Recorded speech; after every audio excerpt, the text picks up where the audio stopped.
up, everybody? Welcome in, welcome in. Happy Sunday. Hope you're all doing well. Hope you had a good week. We're going to get ready to play some D&D.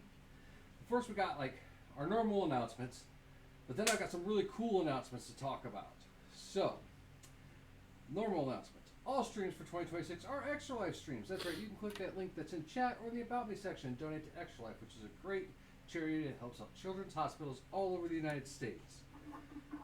We're still doing our thing where if we hit $500, I am shaving my head live on stream. $1,337, I will shave my beard live on stream. And for $3,000, we're shaving something on Az. I keep forgetting what it is. Beard? Face? Beard. Beard? Okay. I honestly, every stream this week, I'm like, yeah, we're shaving something on Az. I'm not going to say what it is because I'm going to mess it up. Well, that's part of the allure. So there's that announcement. For stream announcements this week, like I said, we are going to be jumping into 20. Ooh, hello, welcome in. It's probably Cat Viathan. Cat Viathan, he subscribed. Thank you for the subscription. Yep, thank you for the subscription. 7 months. We're going to be playing the best game from 2023, Walking Dead: Destinies. If you've seen that game, you know it's a complete piece of shit, and I want to see how bad it really is. So we're going to be playing that this week on my stream, along with going back to State of Decay on the PC with the massive modded hordes that we've been having, because that's just fun and chaos. No news on Hawthorne yet, so nothing on Cheve's streams, and it's a beautiful summertime, so that I know there's going to be nothing on Az. No, afraid not. So, first, we'd be amiss if we didn't say, I hope everyone at Gen Con right now is safe. Hope all the vendors, you didn't lose too much stuff. For those That was a lot of fucking water. That was crazy.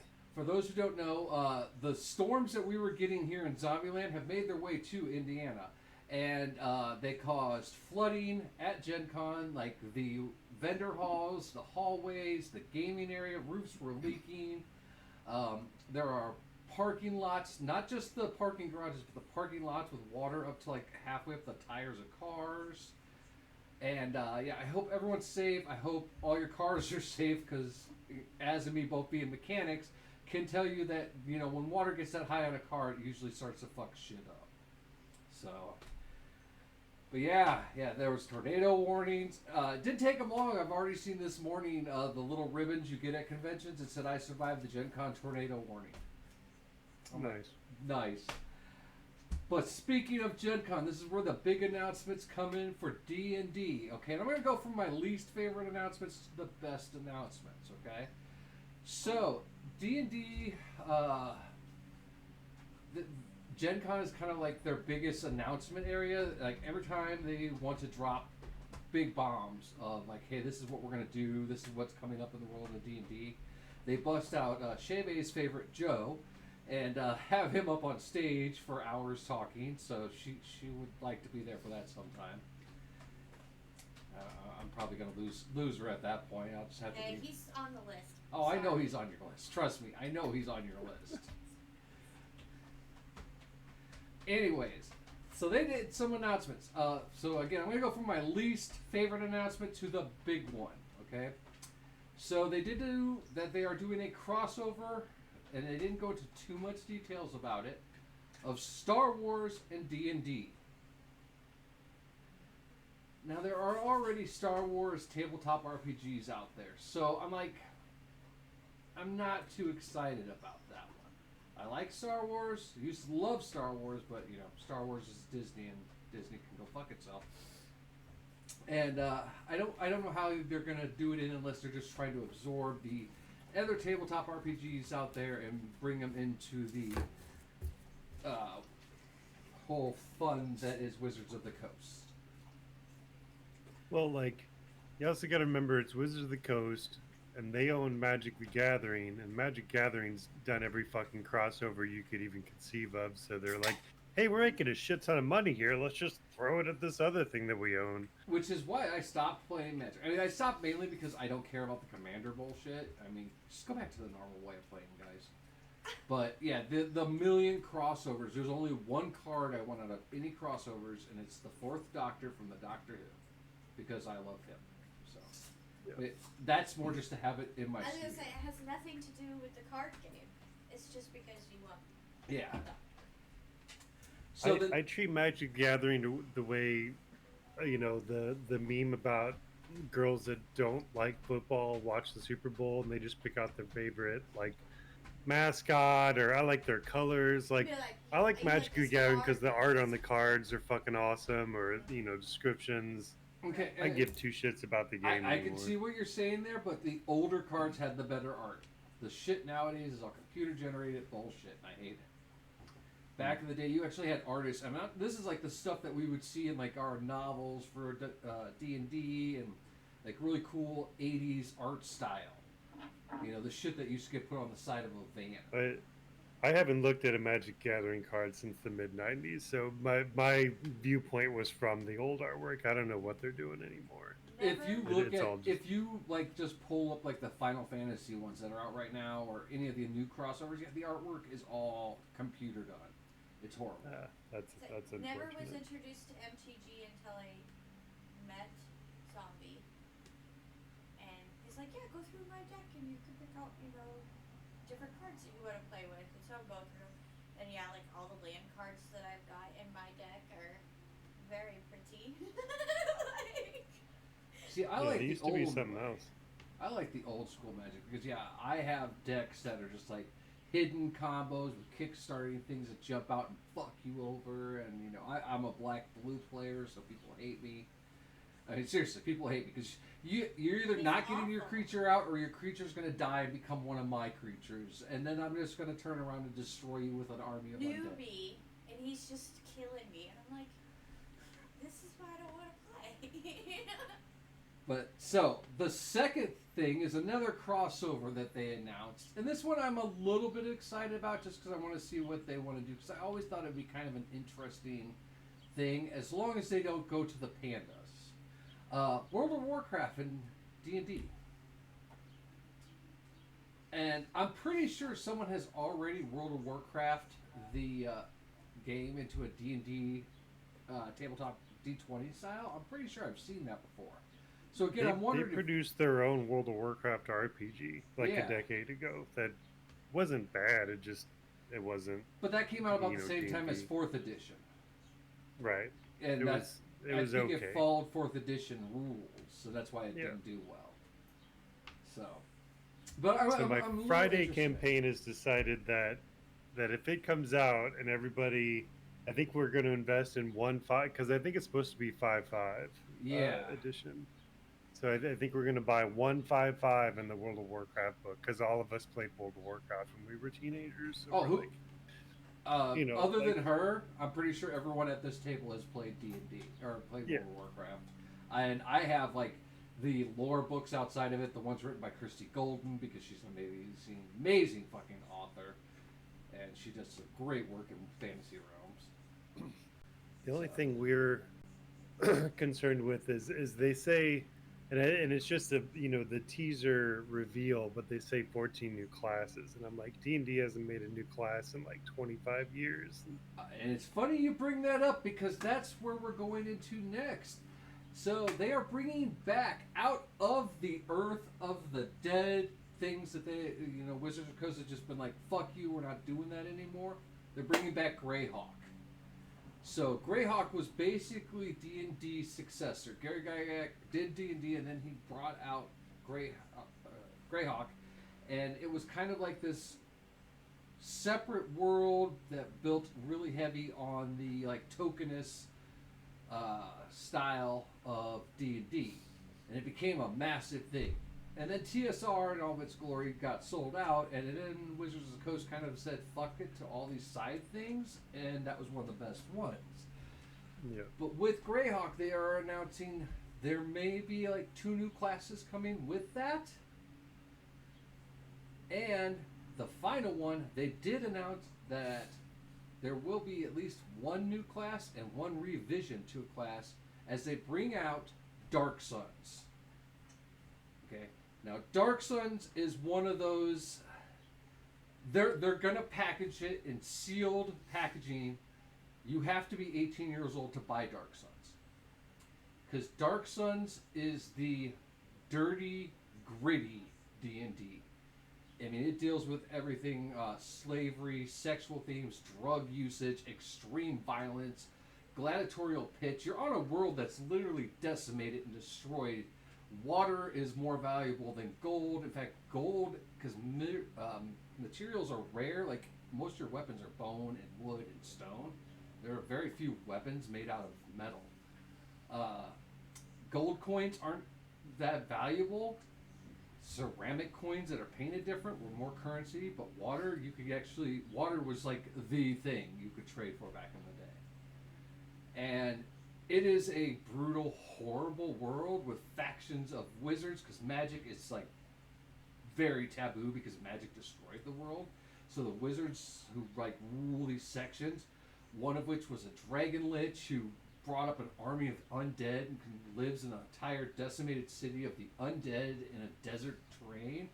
I'm just like, hi, thank you for bringing back my shit, because yeah, I liked Dark Suns for its brutality and for that. And there are certain classes that were not allowed in Dark Suns. There are no paladins. You cannot play a paladin in Dark Suns. Halflings are actually villains, because the world used to be like our Earth with water everywhere and stuff, and the halflings kind of controlled this world, and they were like the head mages, and they wanted to expand the water to make new creatures and stuff out of it. Ended up releasing this brown toxic sludge that spread over the planet, dissolving the water, killing everything that it touched. Whoops. So halflings are assholes. Finally! But yes, they're going to bring Dark Sun back. They're going to dust it off, and they're like, we're keeping it gritty. We're not going to fucking... It's going to be the way it should be. And they're like, and you have to be 18 years old to buy it. Because, yeah, this like I said, it covers every topic that we're willing as adults to play. Because, you know, we're adults and we're cool with it, so... So definitely keep an eye out. We may be playing something Dark Suns eventually, because some new revisions to it. But yeah, Dark Suns was one of the ones that brought out psionics and characters with psionic abilities, because almost everybody there has at least a single grain of psionic ability in Dark Suns. So I'm excited to bring that one back. That was my biggest happiness about announcements for D&D this year. So. And they teased that maybe a Dragonlance thing in 27 or 28. I wasn't gonna look. And then something about Drizzt too from Forgotten Realms. I saw the Marvel-esque roadmap of what they're planning, and I'm like, okay, I'm gonna stop it right here, and anything that goes beyond there is speculative. I wasn't gonna really bring up, because Wizards of the Coast has done this before, where they're like, oh yeah, we might be bringing something, and they do that whole Elder Scrolls 6, you know, here's a 2-second intro, and then we're not doing shit for 10 years. Right. So. Well, and this definitely smells of like a, hey, nobody bought our new rule books. Let's tease them with something to get them into it, which obviously is going to work for us in piecemeal on the World of Warcraft thing. Yeah, it will work for I love the Dragonlance Warcraft novels, so if that turns out good, I may talk somebody into playing that. But see, I will totally play Dragonlance, okay, because I love that. That is one of my favorite series. The only thing is, I am not going to use it with the 5.5 rule system. The 5.5 system, to me, it is 4th gen all over again. You know, 4th edition was horrible. I'm so glad we went from 3.5 to 5. We just skip out 4th and then just move on. Now, one thing though, and this ties to our game. So, a character you guys all recently met is our favorite, Tasha. Tasha has made appearances in Greyhawk several times. I can't imagine. Well, she also has a daughter who is a vampire. And they've already announced one of the modules that will be coming out heavily involves Tasha and her daughter. So, I'm thinking they're going to also be releasing a new Cauldron of Everything. So, I will be excited about that. So I love Tasha, and I love all of that. I don't know. So there's some really good news there about Gen Con. I'm torn because part of me was like, man, I wish we had went this year. We're probably going to go back next year. We went in 2024, and so we'll go 2027 every 3 years. Be around 100,000 people. That's a lot. So It was quite expensive, I heard from people. yeah, they definitely raised all the prices this year. A lot of people were complaining about that. So, but on the line of conventions, so we are getting ready to start our convention runs here, ladies and gentlemen. So there will not be D&D. Let's see, the weekend of August. Why are you holding your fingers up? 2 weeks. No, there's going to be like 3 weeks where we're not. No, I'm saying in 2 weeks will be the first one. Yeah, I know, but I was giving you the next one. So yeah, like there won't be D&D August 16th, as we will all be at Kansas City Crypticon. So, what time are you guys going to be getting there? Do you think, Az? It'll be. I think we took off Monday, so we'll have to leave Friday night. So we'll be there Okay. like 8 or 9 o'clock probably. All right, because yeah, we're going to get there Friday at like 3:30. So you guys will be staying Sunday. Yeah. Yeah, see, Yeah, we we'll leave Sunday morning. we leave Sunday afternoon. So we'll have a day together. Actually, I think Then we're we'll be leaving together Sunday. Saturday. I think we're just taking Monday off to have a rest. day to Recoup. relax. But yeah, so there will be no D&D on the 16th. And then we'll be jumping into September, where we're going to have the Big River Steampunk Festival and all of its fun stuff going on. And then the weekend after that, we're going to be at the Des Moines GalaxyCon. So that's going to be crazy. They did, Billy Zane is going to be there now, I found out. So I'm excited about Nice. that. So, but yeah, so that's kind of where we are on everything going on for announcements. Unless, well, she walked away. Az, you have anything you want to say? No, Okay. I don't think. I think our plans align with yours pretty much directly. Yeah, I think when, sometime middle or end of September we're gonna do a Texas trip for a week. I say most Thanks, of let's our figure that out. cons that are in the same area, you will find myself, Az, D, and Shave together because we kind of hit all the cons together.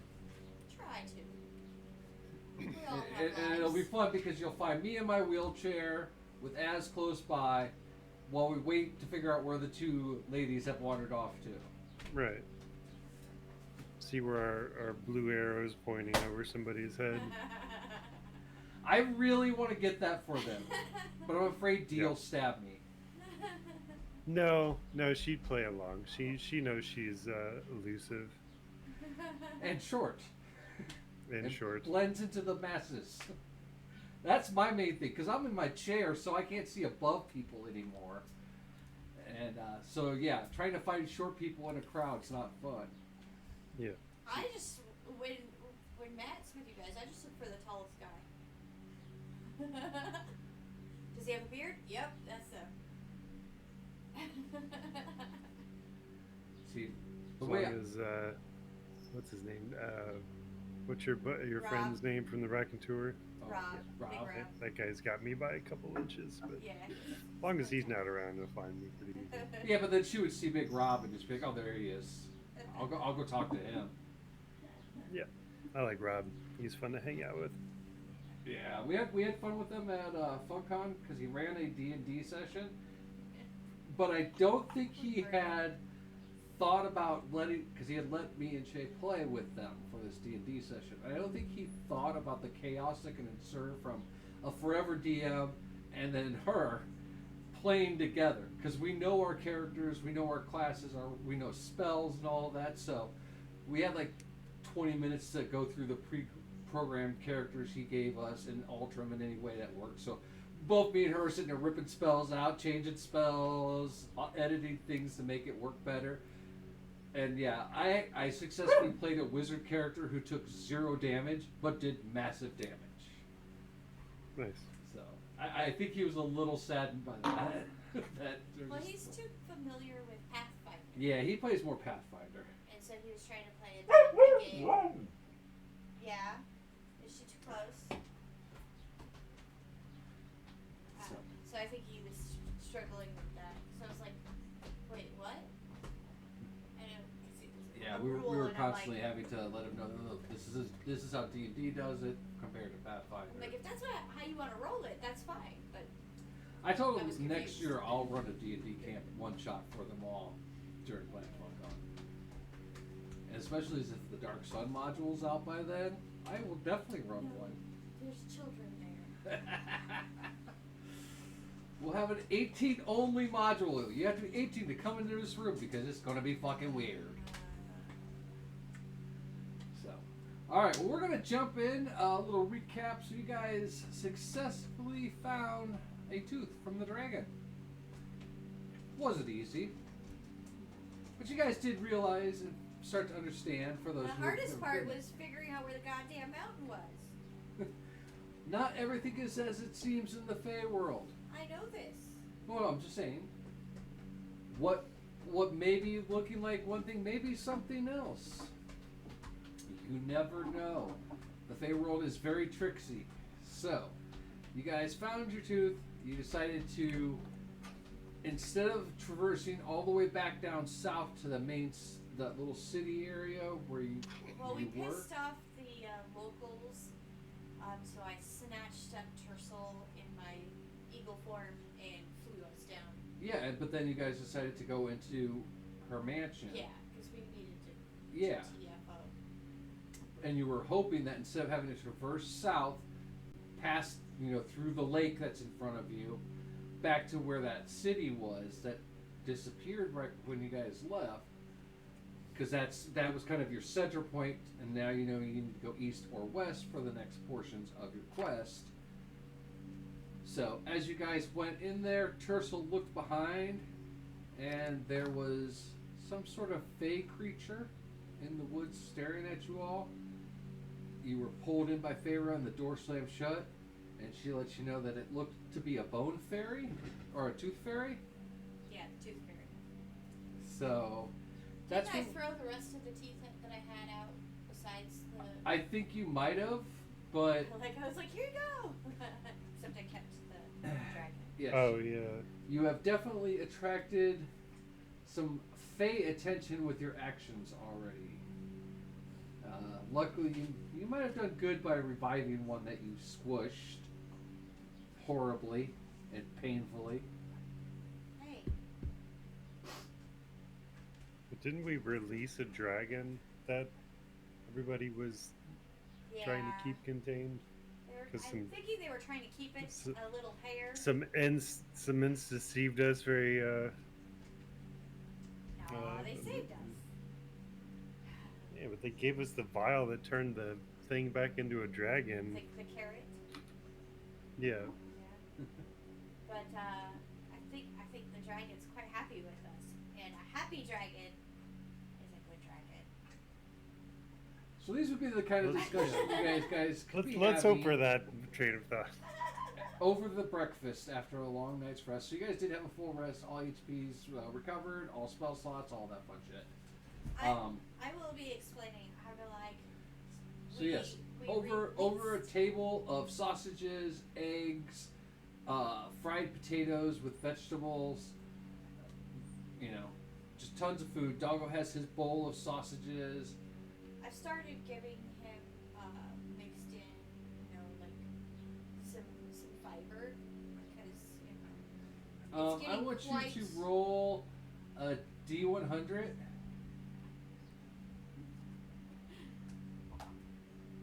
100. Okay. Doggo eats it without. I without- seasoned it so that it tastes like a sausage. Like I mixed it in with the sausage so that he can't tell the difference. Okay, a well, lot. Doggo's just happy to be eating, so he goes to town I on it. think he would appreciate not having a bellyache either. But Tercel and I are going to enjoy the less flatulence that has been happening on the trip. All right. So yeah, as you guys are discussing, Feyre shows you guys the map again. So let's move the mist out of the way. Meow.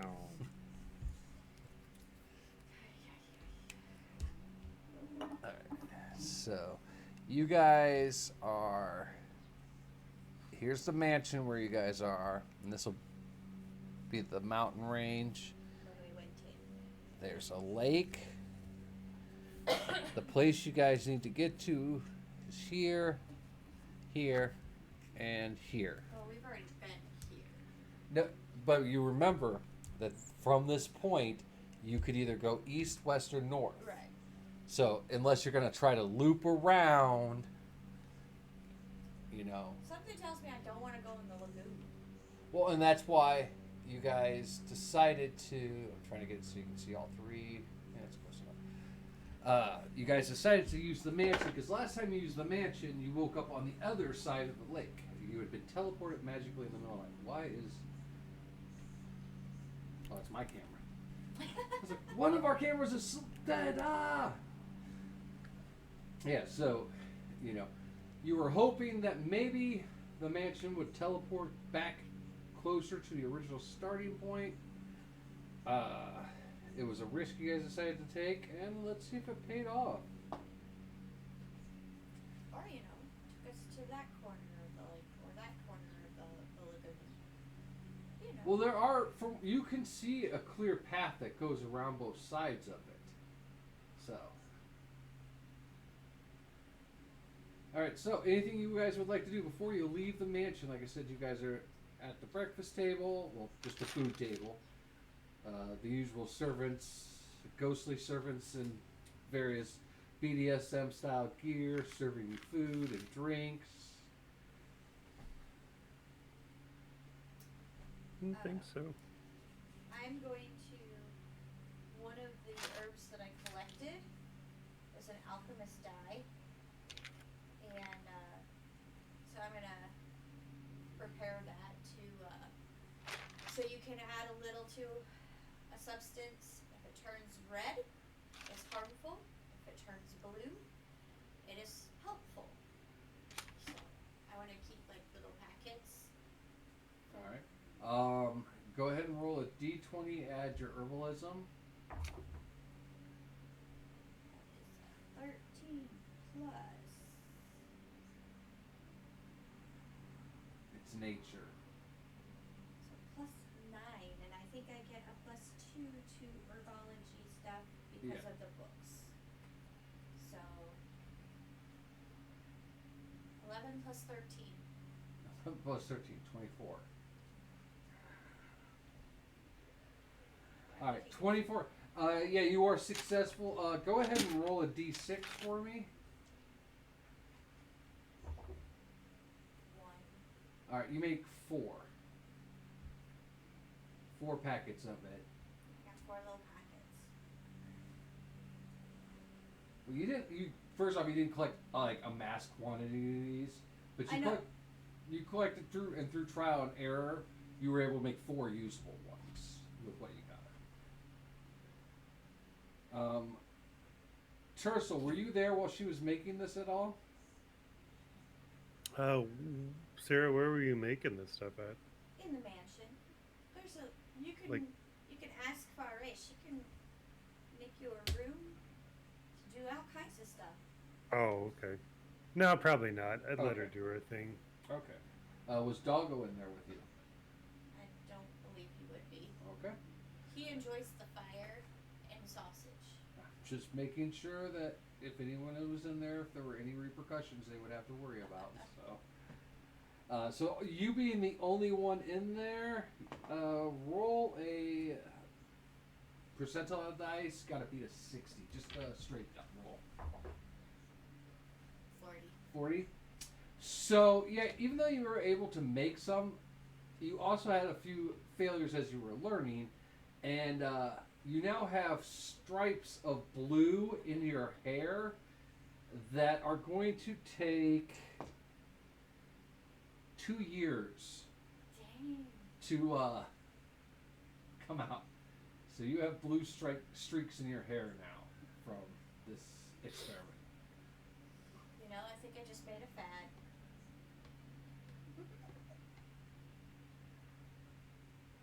I'm gonna add some purples. Jake, The fog keeps trying to roll back in over the mountaintop, over It's the the mansion. fog of war. The orcs are coming. Yeah. It's funny you should say that. Roll for initiative. They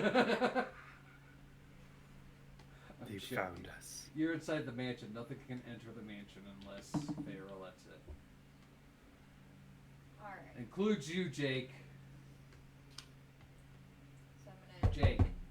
mark that I used the alchemist dye herbs that I collected. Come on, Jake. I don't want this.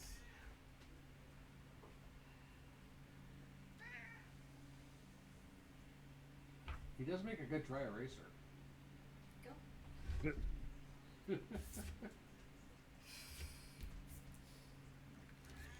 Alright, so anything else you guys would like to do before you leave the mansion in hopes of maybe teleporting over the night? No, I think I would have done that like overnight, you know. But yeah. I'm done. Tersa? No, I'd just be chilling with Negan and Mickey the monkey in the mess hall Wanna do slash any kitchen. trimmings with your monkey? So, does your monkey eat meat or vegetables or fruits? I would say it eat vegetables, specifically hot peppers, Okay. or anything with lots of calcinin or whatever the hot pepper oil is. Yeah. Alright. So yeah, we'll say that there are bowls of extremely dangerously hot fey peppers that it consumes. Yeah. Hotter So than you have the like a peppers. biological reason that its turds are always on fire. Are you know? anywhere close to it while it's eating? Oh, good God. Oh yeah, well we're all hanging out, man. I need you to roll a d20 and let me know what you get. Where are you going? We're all sitting at the table. That is a 10d20. A 10? Alright, so yeah, your monkey is going to town on this bowl so much that, like, you know, there is, like, juice dispersing into the wind Oof. around him, and you are close enough that it gets in your eyes. Oh, God. You are going to take 1 point of damage. And until you leave the area, basically leaving the mansion, you are going to have half blindness. So you will roll at disadvantage on anything that requires vision. But again, once you leave and get fresh air, it'll go right away. So it's a very temporary situation for you. Oof.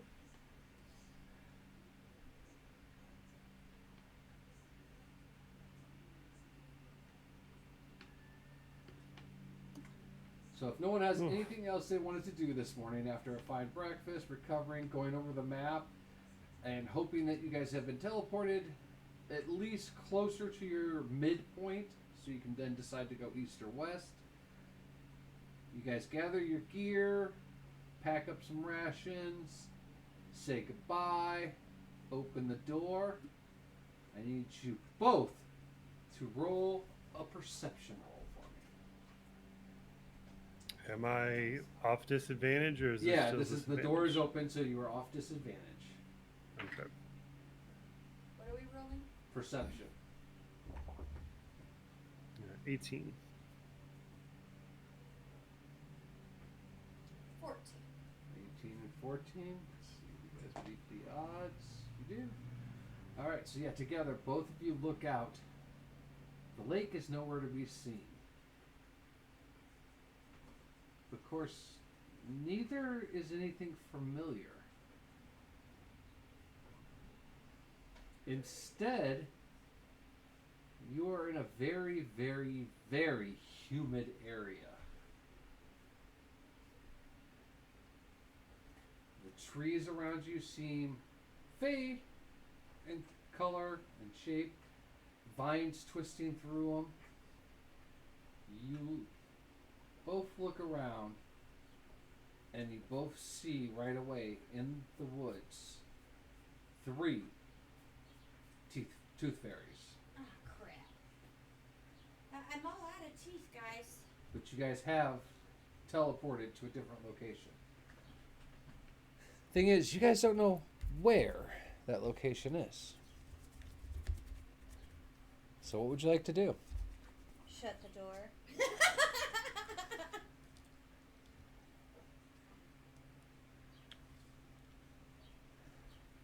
Hey, where's Tursel's monkey? Oh, we were letting him use I his think we kitty. were using the kitty. Yeah. What would you guys like to do? Shut the door. I'm definitely not smiling. You're like, oh fuck, what do we do? Those things.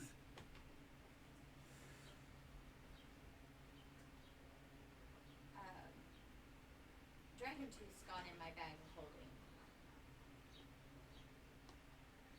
So, like, it's not on my side pouch. Okay. So what were the other two? The other two things we needed to get were a drop of water from a never-ending stream or something, Let me get back to and it. We need killing like a plant of some kind or something. blood of plant that never dies, Yeah. and a drop of water from the never-ending stream. Hmm. The river valley for the water, the plains area for the plant. Oh, the plant was in a plane. Yeah. This definitely is not a plane, but the mountain also wasn't a mountain when we saw it, so.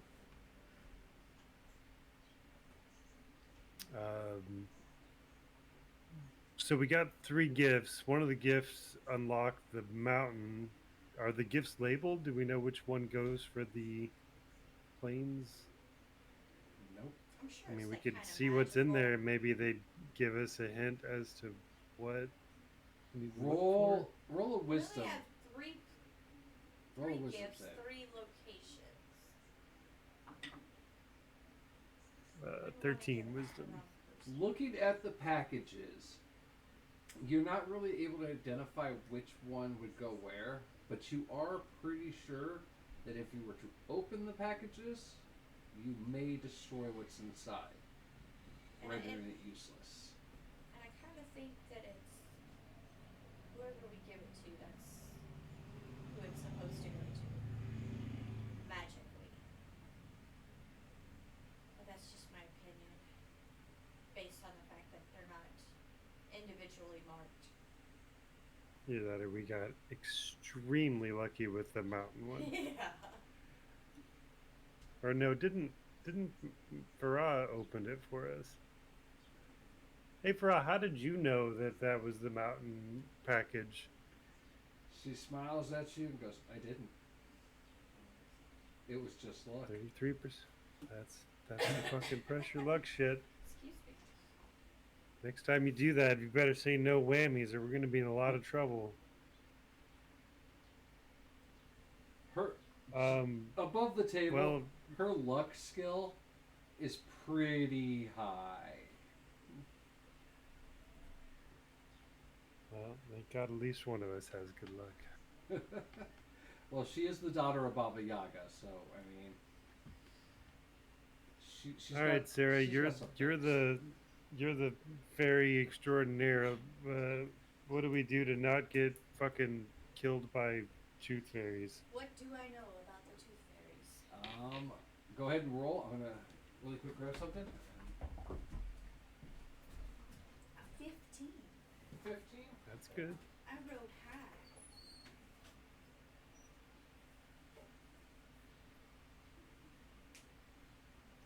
I've literally closed the door. I've seen the tooth fairies. Oh yeah. Closed the door. I was like, If my let's player figure was this in out that first. position, I would be closing the door and walking the fuck away. But Tercel is stupid and ignorant, so I know, he's I just like, shut- yeah, I I- could hit that guy with a mace. I don't care. Yeah, I poked my head out. We seen that, and I shut the door. It was like, all right, we have 3 tooth fairies outside. What are we going to do? It's been a while since we've had to pull this book out.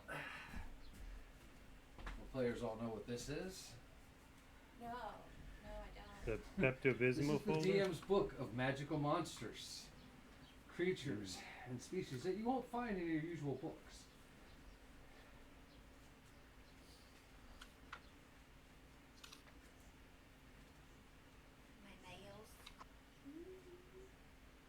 Nice. The started using the dips, the nail dips, to make my nails Like the That powder was dip, ones or whatever? D-I-P, just so you know. dips. And We take nails very seriously in this household, thank you. the powder looked like a very pale blue, and that's the color it came out. Yeah, I'm like, Dieter "God got damn." real into those powders there a couple. Oh Jesus! He got Max. Scared the crap out of me. Scared the crap That's out fair. of me. Yeah, she got super into those powders. There was some pretty crazy stuff she was doing. Well, I figure I just saved myself $80. Right. At least it's not as toxic as those fucking. Acrylics. Yeah. Yeah. And I like the fact that it's my own nail underneath. Right.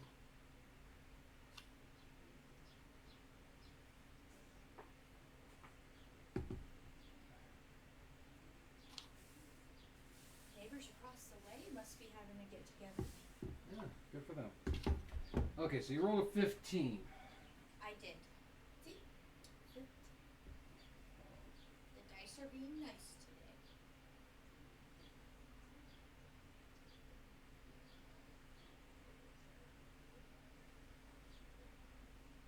Okay, so 15 with your knowledge of the Fae. You would know that tooth fairies are Fae created when a willful child's tooth, or on rare occasions a whole child, is buried in a place with strong connection to the mysterious realm of the Fae. They are wicked. They delight in spreading fear and pain, and they have a perverse need to steal teeth of humanoid creatures. Teeth fairy use stolen teeth either to replace their own lost teeth or to decorate their dwellings. You know that they are about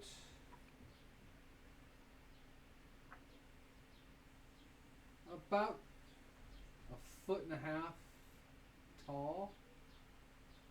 Their wings, unlike normal Fey wings, are almost kind of like spider looking. Like they're just long, thin membranes stretched over long bone pieces. They definitely have a very gaunt and wicked looking face, a long nose, very dark eyes. They carry with them a variety of weapons, but the one that's most troublesome that you have to watch out for is a pair of pliers. That when you are grappled by a Fae, tooth fairy, they will try to remove a tooth from you, and they're not nice about it. That's what With you would pliers. know. Do I know of any, weakness? I'm gonna take a handful of salt and throw it. No, you've never met them. You've mainly heard about them in tales and stories during your times in the Fae realm, and that's what you So, recall. like, the stories, how did the little kid get away? They don't. The little kids are buried. Like, if a murdered child is buried in an area close to the Fae, it will come back as a tooth fairy. Or certain teeth that have been collected by tooth fairy, if buried in the Fae realm, will come back as a tooth fairy. So, if they come to the normal realms, they don't murder so much as because people leave the tooth under the pillow as like a "don't kill us, here's our tooth" kind of thing. So they don't have to be violent then. But in the Fae realm, they're violent, vicious creatures. But again, you only know about it from some books and some rumors. You've never encountered one. I didn't get the Tooth Fairy story told to me as a child. You got the generic version. You didn't get the full darker 'Cause I version. grew up and until I was Even like, in the Fae route, they kind of keep it for the children. So you got the PG version. Think of, you got the American version of Cinderella instead of the German version of Cinderella. making sure I didn't hear the story of, You would not have heard anything like how to fight the them or child anything. got away. They by never doing- hunt children down. because children usually leave their teeth out. So, but yeah, that's what you would know. So I'll look at Tercel. I'll be like, do not let them tackle you. And what spell do I have to help him? Let's see.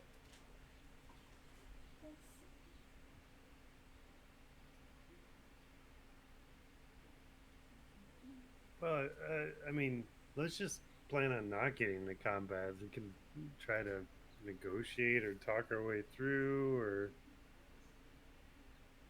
I mean, if they don't look aggressive, maybe we won't have to worry about it anyway. You're saying that out loud? Yeah. Okay. So, I got rid of enhance ability. so as you're saying that, and you watch the three that are out there flittering around amongst the trees, Feyre leans in and goes, "How about we avoid them at all cost? Because if you do hurt one of them, they may scream for a bone Others. fairy." See, I like that idea even better. Let's do that one. Let's Feyre pitches your butt and goes, "Me too, because I kind of like your bones in your body." see. Okay. um, So let's 180 and go away from them. Hope that they don't follow and try to get do you have a some back idea. door? Huh? Alright, Do not do you have ask a her back that. door? Oh my Atlanta. Do you have a back door? How many times do you want me to say it? I couldn't hear it the way you were saying it. Yeah. Even the tooth fairies are snickering right now. Feyre leans down and goes, "Yeah." Does the mansion? Oh, you mean that? No, it only has this one exit. Did you just call her ass as big as a mansion? That's rude Tercel, and unfounded. don't start any fights. Sorry, it's this Fey realm. It's starting to tickle my comedic senses. So, Roll a perception check. who's the Tercel. slowest in our party? 11. 11. You look around as you say that about your Greek sense, and you actually see on the ground a red clown nose. Oh yeah. It's just laying on the I- ground. I'm not fucking with that. I'd be like, oh, okay, that's great. As Look up you start to here. look away from it, long spider-like legs burst out of the side of it, and it starts to... Oh God. Crawling Yeah. towards me. No, away. It just wanders off Oh. into the woods. It's just a little red spider with the, Like, the oh, body man. about the size of a clown nose. Can we go back to the Thay? Because at least there I could kill stuff without worrying about what was gonna happen. So I'm gonna mount. Stop it. Negan, because he can travel faster than I can, like double. What is your guys' speed? 30. Feyre's got 30, but she has ways of enhancing her speed if she needed to. So I can give you haste, and then you can use an action to dash, because you get an extra action. Are these tooth fairies like intent upon us, or are they just there? Let's I believe let me that set they- the scene here. Before we start blowing spell slots on.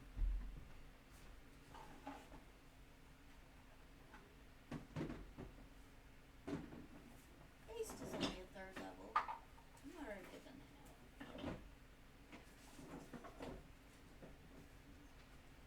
And it lasts for a minute.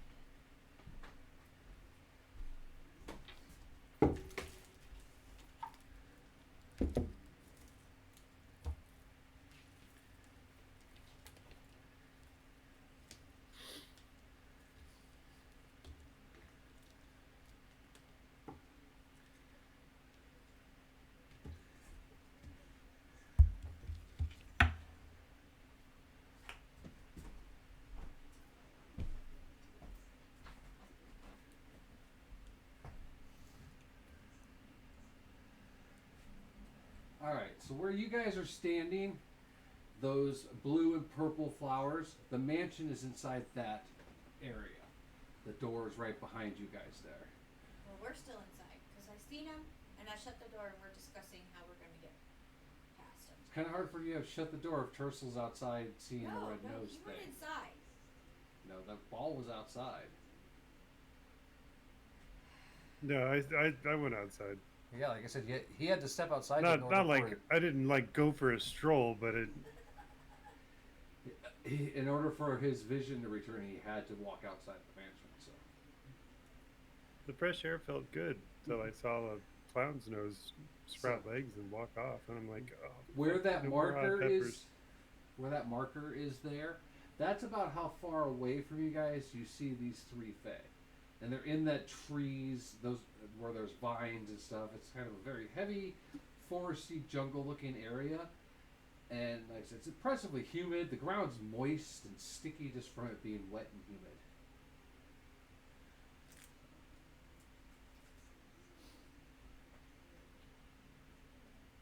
And they're all eyes on us, like They're intense, flitting or through the trees, moving around, like think like a hummingbird how they move. But they Right. definitely will stop occasionally and look like dead look at you and then flitter off, and then look at you again, then flitter off again. And they're not like together either. It's like they're all over the place.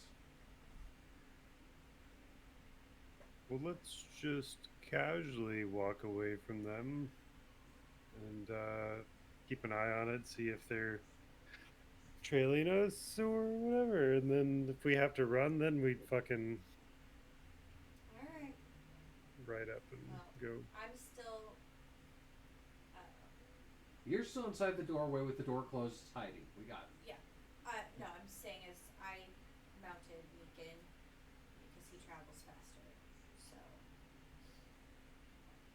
Feyre looks at you guys and goes, so which way do you think we need to go? I have no idea. I can do a nature check and determine if Is I there know. higher ground anywhere that we can see? Like, There are, around you are just lots of very tall old trees.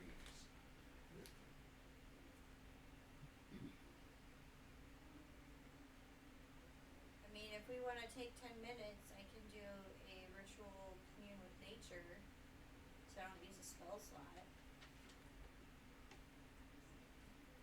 yeah, we can give it a shot. And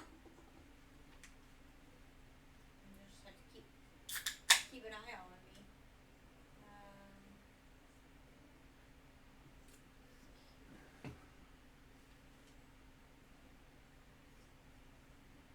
This could be the river valley, just because it's so humid. So I'll get down. I'll sit crisscross applesauce. Put my hands to the ground. And with 10 minutes, commune with nature. Okay. Roll a d20 for me. That is an act one. All right. So yeah, after the 10 minutes, you start, feeling everything that comes with the commune nature, and you definitely get an idea that you guys have moved westward, but you cannot pinpoint where this river valley is. So you don't know if you are northwest or southwest or just west.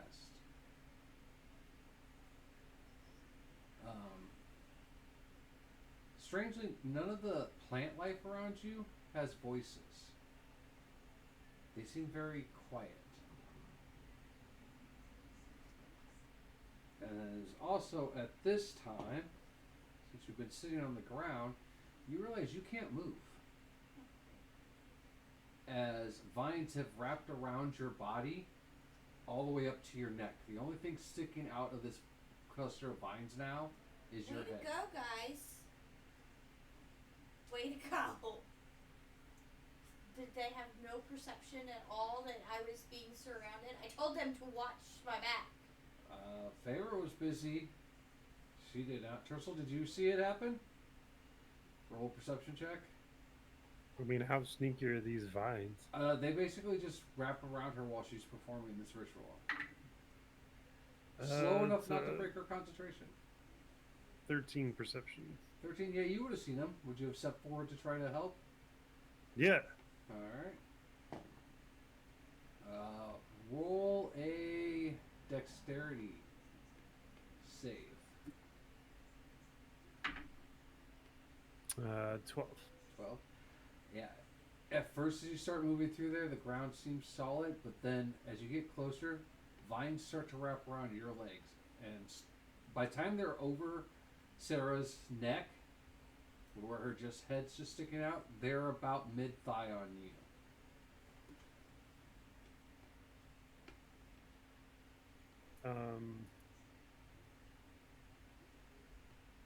I guess I'd be taking a dagger or something, trying to see if I can keep up with it and cutting stuff off myself, and then Alright, go ahead and do just a melee attack then.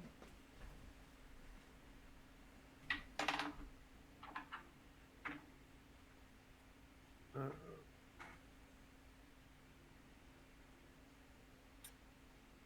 13. You go to slice the vines, and it's like hitting stone. You look at your dagger, and it actually chips your dagger.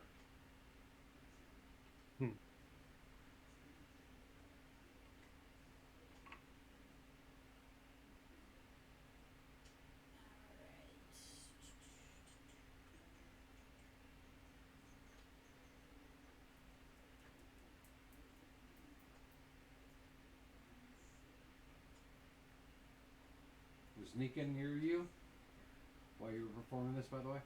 Yeah. Alright, I need him to roll. Save. And I'd probably call out to Farah somewhere in there too.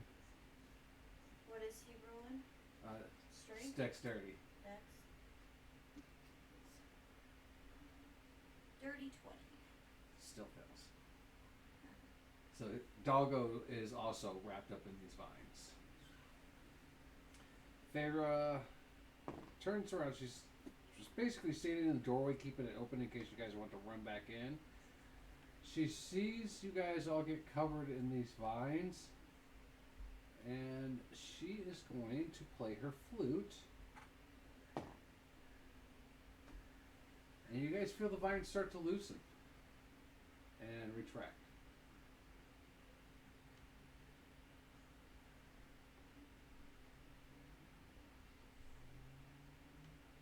Care to explain? She goes, certain plant life likes to have music played. She's like, you should know this. I'm not a bard. No, but roll a nature at advantage regarding Fae.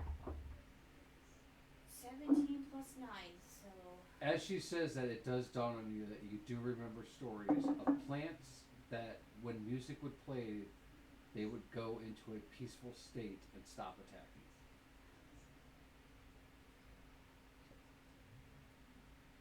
You pops into your head at that point as you get up hastily and jump on the back of Negan. Nika vows to eat all the veggies. Actually, I need you to roll a Constitution save for Negan.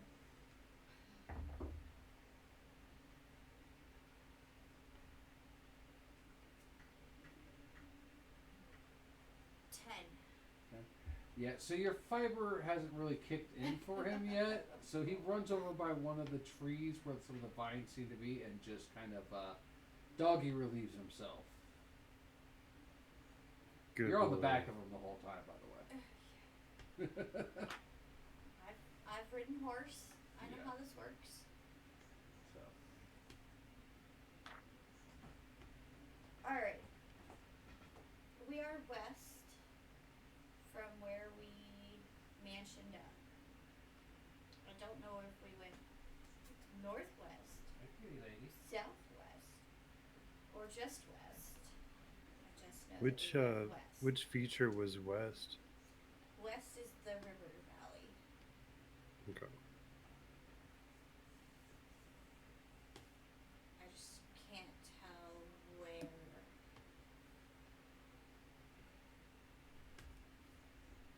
I mean, Tercel might know from war strategies that sometimes you can detect bodies of water by seeing which side of the moss is on which side of the tree. We could see if we could figure out maybe where the river is actually located based off of how the trees look. I'll give Tercel a nature roll at advantage.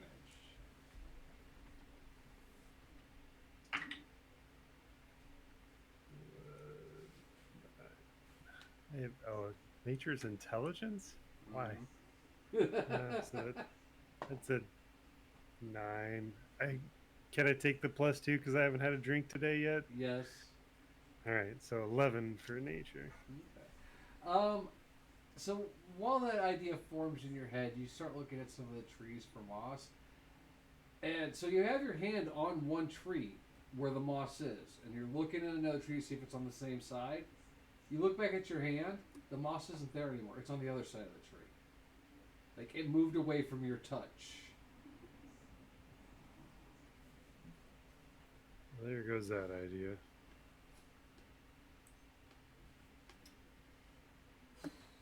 Alright, I have speak with plants. There's trees. Mm-hmm. I'm gonna pick a tree and cast speak with plants.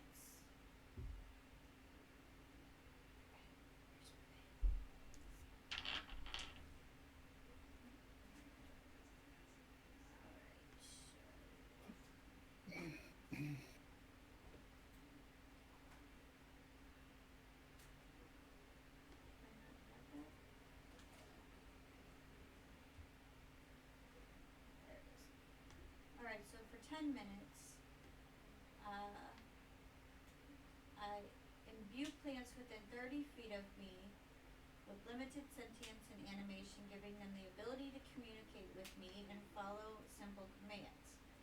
I can question plants about events in the spell's area within the past day, gaining information about creatures that have passed, weather, and other circumstances.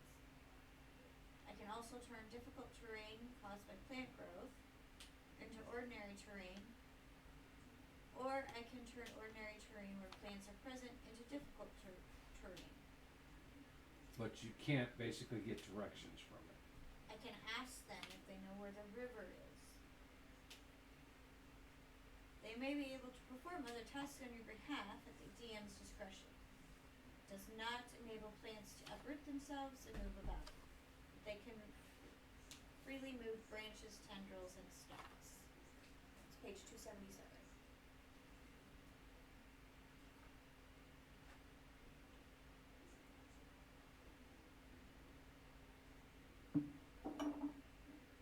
So in a sing-songy voice, So you can question plants about events in the area within the past day, information about creatures that have passed by, the weather, and other circumstances, but not directions. It doesn't say that the plant would know where the river is. where does it say not directions? I'm saying it does. This is what you're allowed to. You can question plants about events within the past day, gain information about creatures that have passed by it, the weather, and other circumstances. Okay, getting directions is not a circumstance. Plus, it might not know where it is because it's a tree in the middle of the woods and the river's 500 meters that way. It's not going to know. I'm gonna ask where the animals go, to and from. That would be a good question. That's a watering hole usually. That'd be a good question. So you can't be like, hey, which way to the river? They might know. They don't. Damn. Anyway, so you talk to a tree Mhm. and Well, I talked to the plants. It says within a 30-foot radius. 30-foot radius. Yes. So. Hello. heading for the river, where do the animals usually are passing through commonly back and forth through? Which direction? Alright, Which so area? around you, we'll start with the smaller grass-like plants. They just all kind of tremble gently. They don't talk. Just the bigger vines all kind of wrapped around the trees, all kind of pull down. And as they do, you see spider webs and birds' nests that are hidden behind them. And they all kind of congeal and make an archway.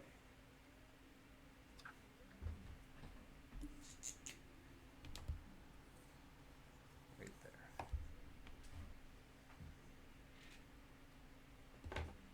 And the two trees that feel like even responding to you both kind of point their branches towards that archway. And that's where the tooth fairies are. It is in the direction of the two fairies.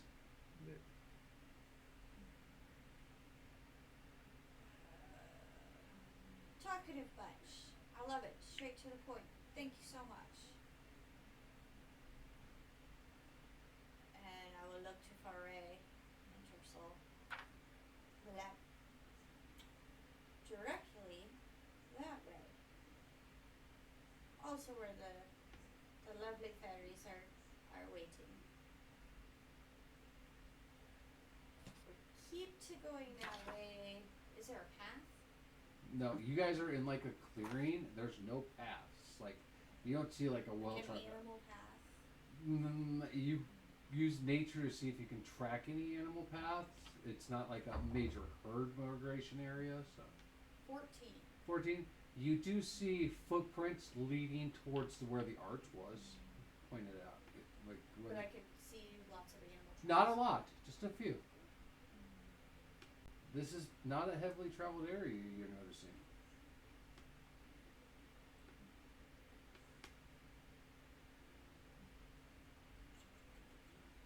What do you guys suggest?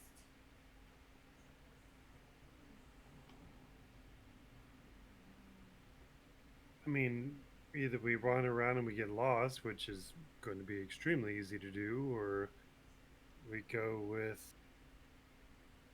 what I think fate believes is the obvious choice, which is directly into peril and potentially to what we want to see. I mean, our adventure over the last few years has pretty much always led us to this, so I feel like we're pretty well prepared for stepping directly into the maws of the bees. So Okie dokie. Forward it That's- is. All right. the only hint we got. We're just gonna. What's your walking order? Let's see. I'm gonna be on Neekin. Well, yeah. I'd say Sarah goes first because she has the Oh, I'm already better there. You're chance already of on Neekin. So Yes. negotiating with the Feywild. yeah. All right.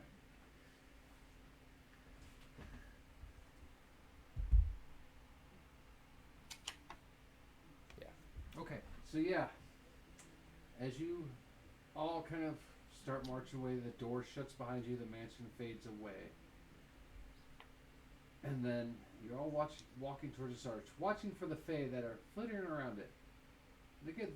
They're stopping to look at you, but they're not making any movement towards you. They're just regarding that you're there. And as you're watching that, I need every one of you to roll a dexterity save. Neekin too. Everybody. Except for the monkey, because he's probably on your shoulder. 11 dex. They were at 21. 21 for Sarah. 7 for Neekin. Alright. So for everybody who's... Or no, I'm sorry, that was backwards. Yellow was Neekin. So, dirty 20 for Neekin. 8 for Sarah. Alright.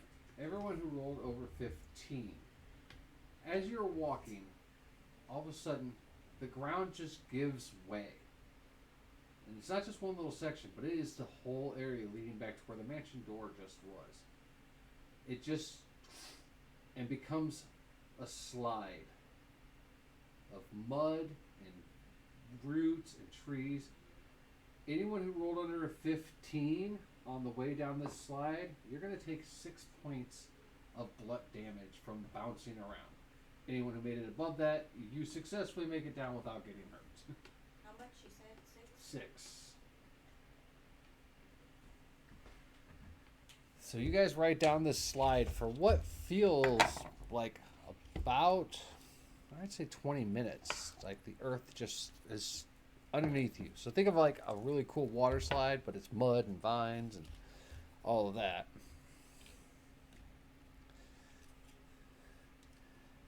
You rolled low.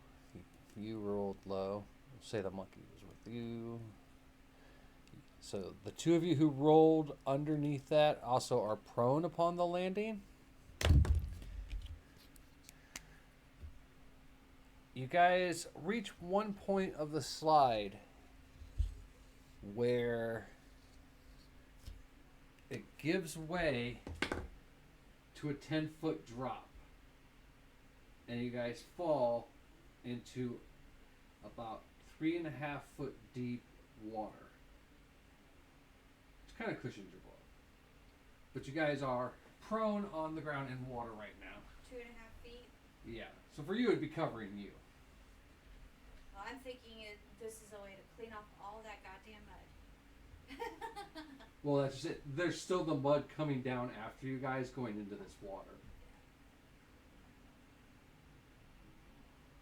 And I will be hanging on to Neekin, brushing off as much mud as we can as we try to get out of the water.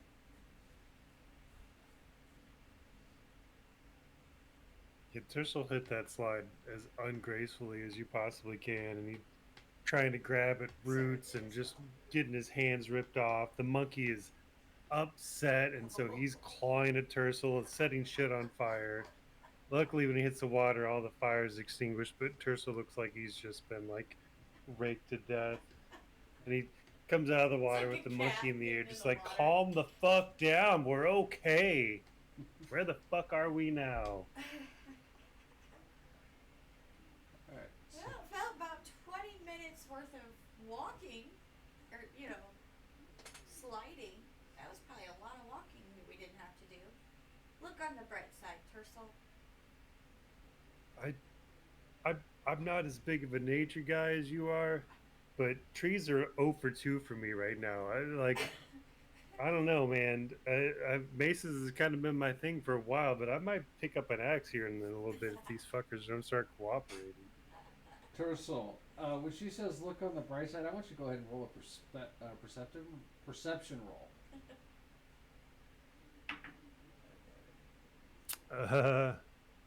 That is a nat 1. Yeah. You don't see a bright side. You're wet. You're covered in scratches and dirt. Your butt hurts from falling. You haven't had anything to drink. There is no bright side to you right now. Yeah, this is the worst.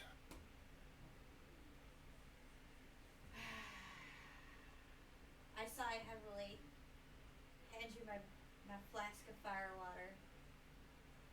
Now remember, you guys are still in the water that is about as tall as Sarah. So even though you guys landed prone, I'm hanging on to Neekin as we're going out of the water. I would say you guys haven't even started to move out yet. This is all right as you fell. We're talking and we're walking. All right, so you guys are gonna start walking. Which direction are you walking? Well, shoreline. Well, so this side here you see is all high cliff like what you just came down. Over here is a sandy beach area, but you will have to walk across this whole lake area. And this is where the water seems to be flowing out. It's flowing out Yep. and over there.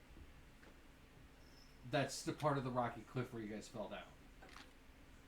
So I'm gonna suggest. So this is Okay. like a pool that's We'll just say draining this. then, or Anything that is behind the trees are around here is 20 foot high wall. And then this opening, and this is like a sandy beach area over here. And there is 20 foot tall walls behind it, but there is a beach there. Okay.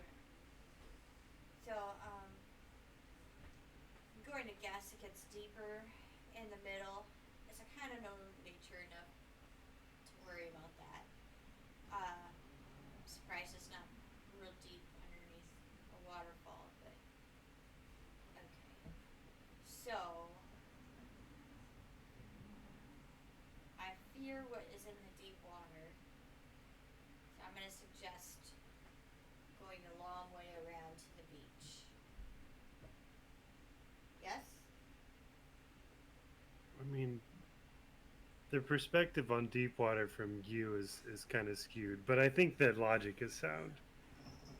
I mean, for you right now, we're in deep water. Like, but I yeah, was I like gonna the say idea. the same thing. Yeah. It's a beautiful nail you got there. Yeah. So we're just gonna kind of go around the long way. Alright. I've hooked onto him. So yeah, as you guys slowly make your way around the outskirts of this wall, you do notice that there are other spots that seem to have had like mudslide cave-ins like that before. So there's spots where you do have to kind of walk out into the water and then walk back in. So you do get into areas that are deeper, and then back into shallow, then back into deeper as you're kind of skirting around these landfills. Why? Because it goes so far out. The landfill is out like that. So you have to walk out in the deep end to walk back around. Oh, So it's how much junk has fallen through it. I couldn't walk on top of it. No, it's like a slanted pile of dirt and roots and Okay. stuff. It's the same shit that came down with you and is still coming down behind you. Okay. It builds little like shitty walls that are Okay. there. So like a mudslide, you can't climb it as it's there. So. My druid self, I could. You could you as a druid could try it, but I'm saying generally, Yeah. walking around it, you guys will be walking in it. Tercel would just sink. He would sink in the mud. So All that heavy armor. yeah, you guys eventually, I'd say it takes about an hour and a half to go around this lake. That's how big it is. You make it to these very fine white sand, Ooh, pretty. and as you guys get out of the water to dry off and everything, you do notice that where you are on this beach side, there is a cave entrance there. Ooh, a cave. Look, guys, it's a cave. So, none of the other landslides, landfills, or anything has been white sand, right? This is a fairly unique feature. Yep. Can I run my hand through the sand and try to figure out what type of particulate this is? Sure.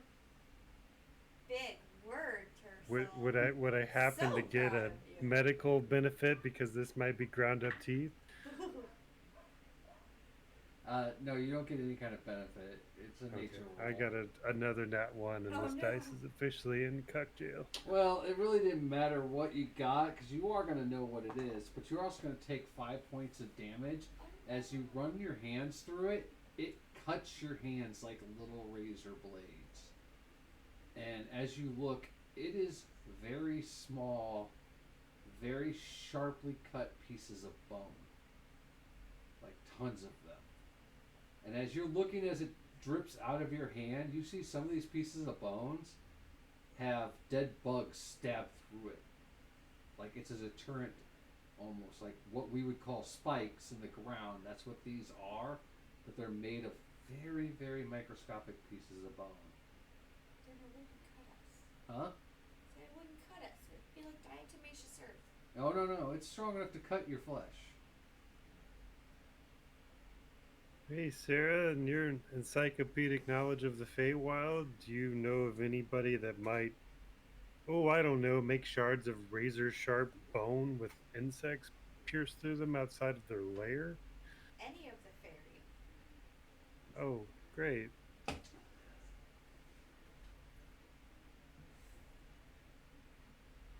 just a heads up that's happening. It's sharp, And, so I'm gonna keep Meekin's toes off the sand. Thanks for taking a hit on that one, Tercel. That's what I get for being curious.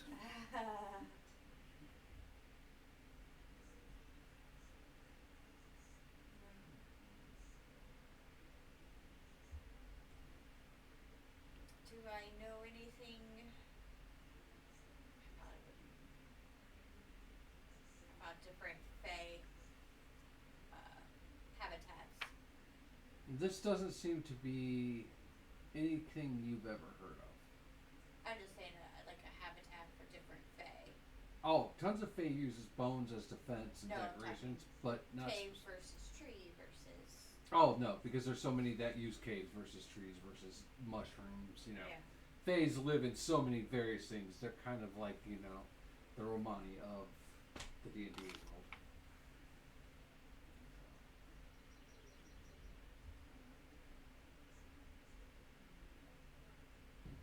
So while you guys are standing on this beach, Tercel, your hand bleeding a little bit, I give him a cure wound staff and you out got. of my pouch. There you go. All right, what does he roll for that? That was one of my home brews. I know. That's why I'm asking what he rolls for it. Cure wound salves. I never wrote it down. Oof, this could take a while. Okay, well, anyways, what I was going to say, and we'll come back to that, is while you guys are standing on the beach discussing what you're going to do, if you're going to look in this cave or you're going to follow this water that's leading out, we're going to take a break, and we will be back in a few minutes. And when we get back, she can give you the cure wound salve. So, we'll be back in a few minutes, everybody. Enjoy this break.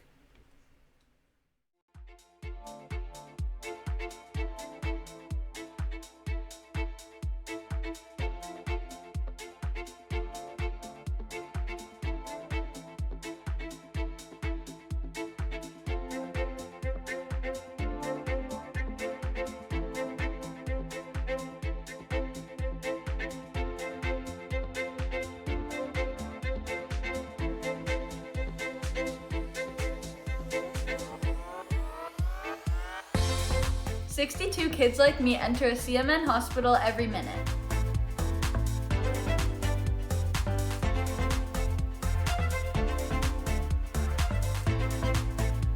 My name is Sean Gorey. I'm from Cleveland, Ohio, and I want to change kids' health in University Hospital's Rainbow Babies and Children's because I was treated there as a kid, and this is my way of giving back.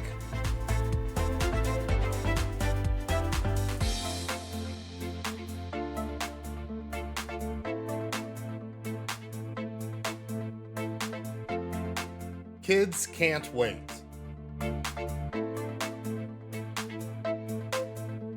To change kids' health means to fundraise by playing video games or tabletop games for these kids that are like not having the best time of their lives right now. They're having to fight scary diseases, scary illnesses, some of them more rare than others. And we just do everything we can to help fundraise.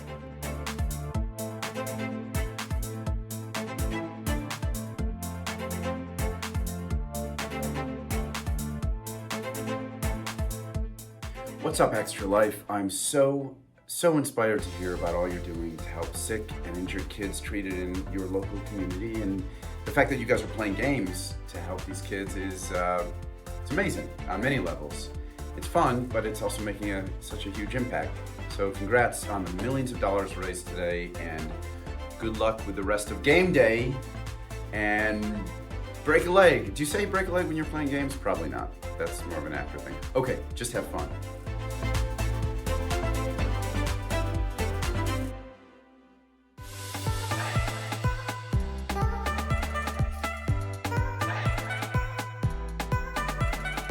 My name's Eric Sears. I live in Ottawa and I'm treated at CHIA for type 1 diabetes. My favorite part of my children's hospital is the doctors, nurses, and educators.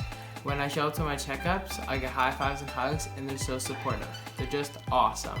Did you know that 62 kids like me enter a CMN hospital every minute? That's a lot of kids that need help. Join Extra Life to help kids like me.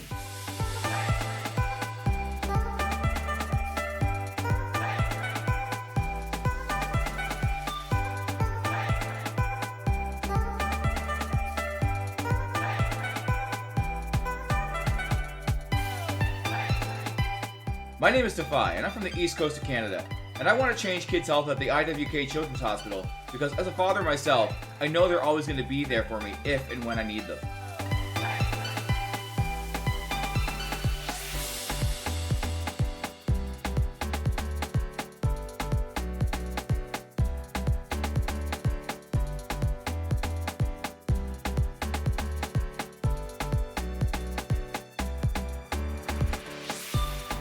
10 million kids like me enter a CMN hospital every year.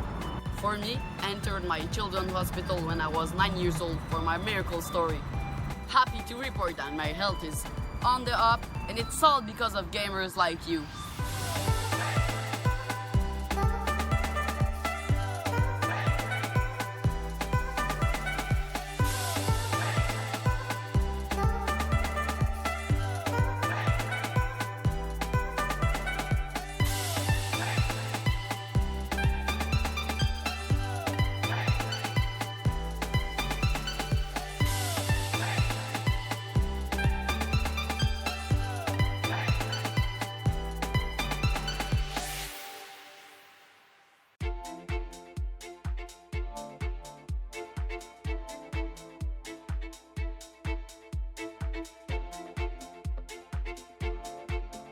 My name is Tara. I stream on Twitch, and I did Extra Life last year, and I raised $5,000 for Children's Hospital of Omaha. I wanted to raise it for people that couldn't afford to go there, because I know not everybody can afford to go to a hospital, especially if something comes up like randomly.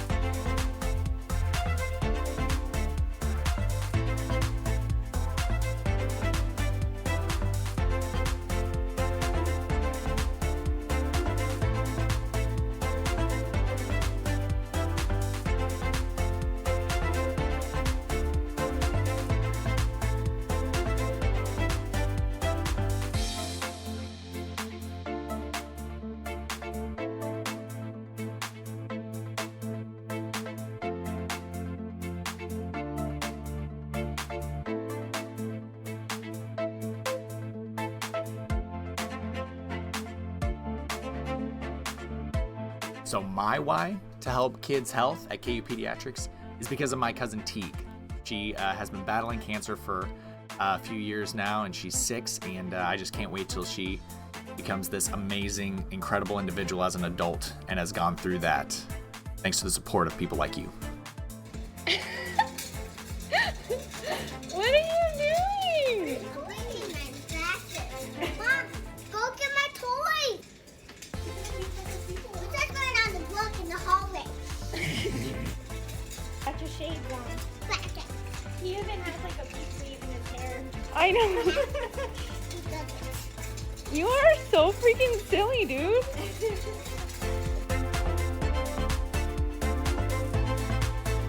To the Extra Life community, thank you so much for helping kids like me treated at the IWK Health Center and CMN Hospitals. Since 2008, Extra Lifers have raised millions of dollars to help kids treated at 170 children's hospitals in the U.S. and Canada. Those funds go directly to the hospital.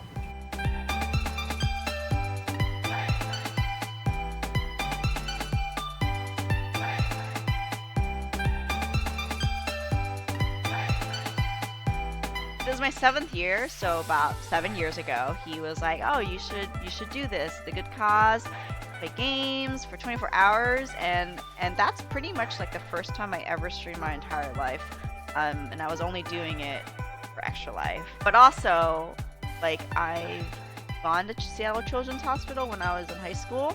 When I did Extra Life, I chose to support Seattle Children's because of how great they are. They're really good for the kids.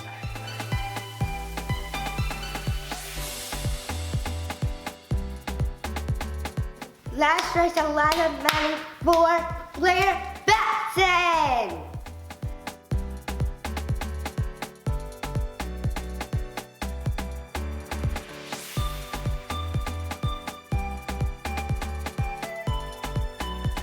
My favorite part of my children's hospital is the amazing staff that work there.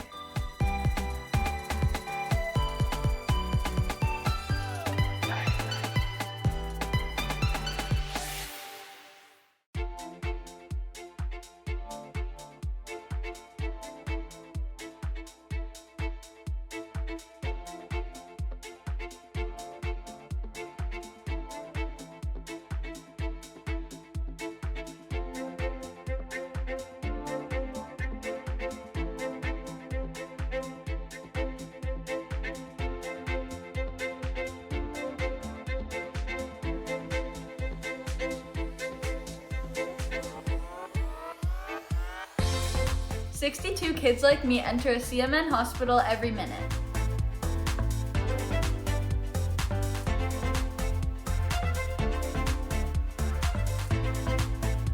My name is Sean Gorey. I'm from Cleveland, Ohio, and I want to change kids' health in University Hospital's Rainbow, Babies, and Children's because I was treated there as a kid, and this is my way of giving back.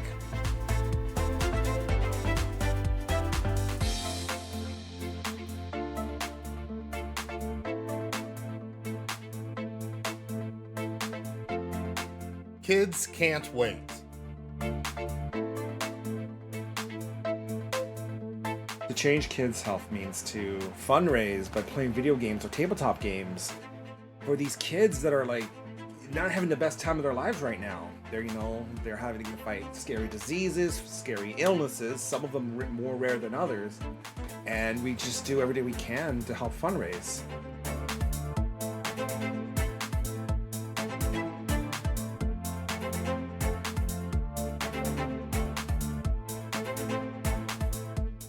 What's up, Extra Life? I'm so inspired to hear about all you're doing to help sick and injured kids treated in your local community, and the fact that you guys are playing games to help these kids is it's amazing on many levels. It's fun, but it's also making such a huge impact. So congrats on the millions of dollars raised today, and good luck with the rest of game day. And break a leg. Do you say break a leg when you're playing games? Probably not. That's more of an actor thing. Okay, just have fun.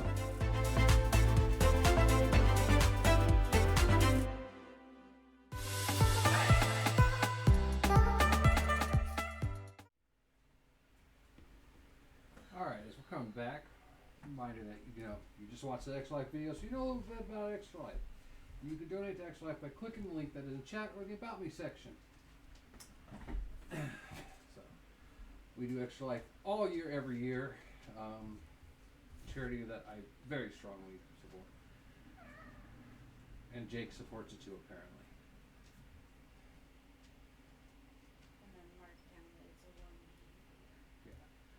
So in the break, we discovered that we have had a couple of notebooks go missing in our house. So we don't have the notebooks to have her actual stats for those dealings. So I agreed to a 1d4 roll once Az gets back. Oh, yeah. Cure poison powder. I don't know that one either. I think that one was just a roll a d20, and if it cures, to cure poison. A lot of them are based kind of loosely. These are homebrewed items, by the way. They were kind of loosely based off of spells and items that used to exist in D&D.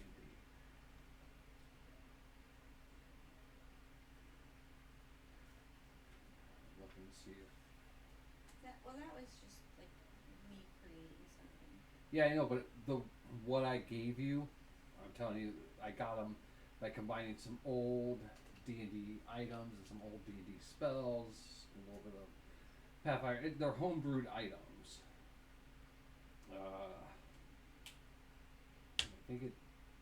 I think it was roll a d20, and I would think it was anything over a 10. I'll look that one up later.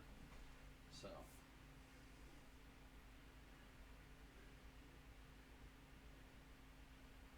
I do like that the water monster has decided to show herself. Like she's just laying on top of the trees too. She's just like, these are comfortable. LB, hi. Hi, Mama Kitty. You guys want to see a pretty Mama Kitty face? That's LB. Hello, D. How are you? D! D, can you read my shirt?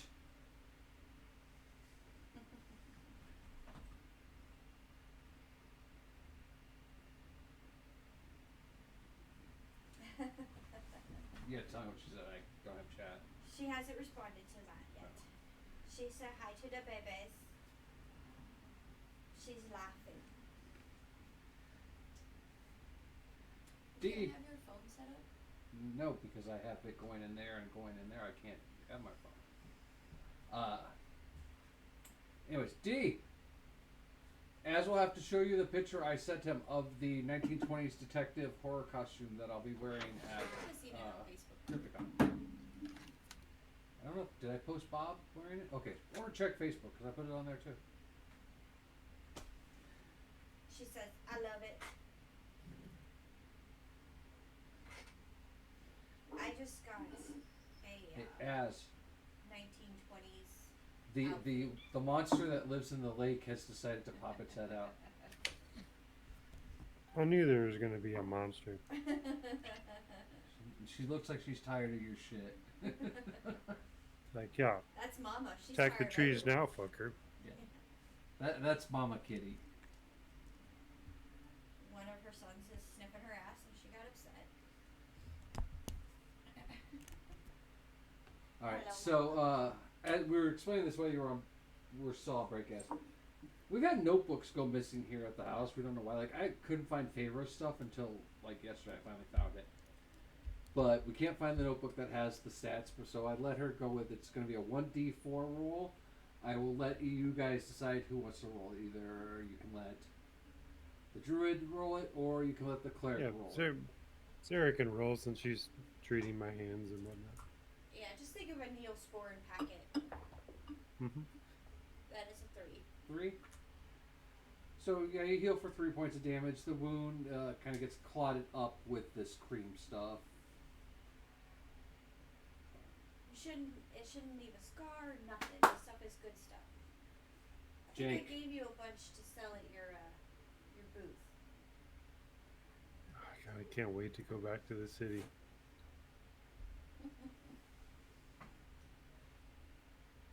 Alright, Mama Kitty, you're gonna have to move. Come on. Oh, come on. Oh, it's like boating a marlin. Granddaughter was very rude. She was calling all of the kitties fat.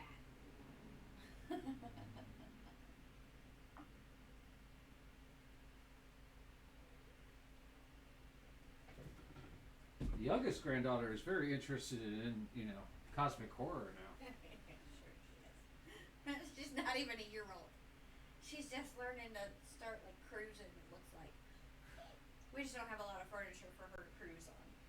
I had her in my studio while I was watching the Critical Role Call of Cthulhu playthrough, and I read her a little bit from The Mound, which is an H.P. Lovecraft book. So, teaching her right. Nice. Get her into cosmic horror as a child. She really liked his zombie stuff. Yeah. Yeah, if ever there was a moment where the song "What's This" should have been playing was when I brought her into my studio, because I carried her in her little walker and just put it on the floor, and she's like, "What the fuck is this room?" Because it's like overstimulation for a baby, probably, because there's just so many things going on in the studio. But she was just looking around nonstop. Like, what's this? What's this? What the fuck is this? Alright, so you guys are on the beach. You've had your hand semi-doctored up by the druid. What would you guys like to do?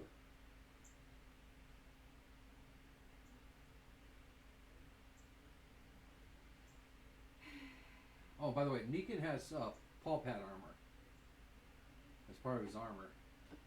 Yeah, but he's still. No, the pads of his paws are covered by the armor that he Right. wears, so it wouldn't cut through armor. Okay.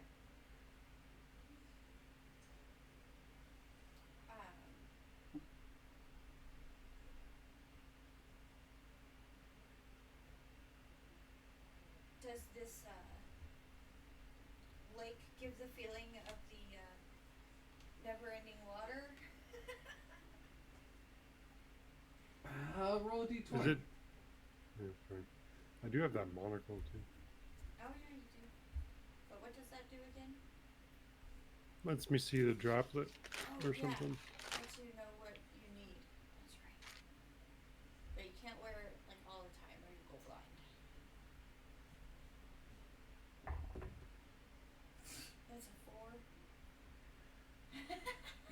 In your world, yeah, this could be a river that Never ends. never ends.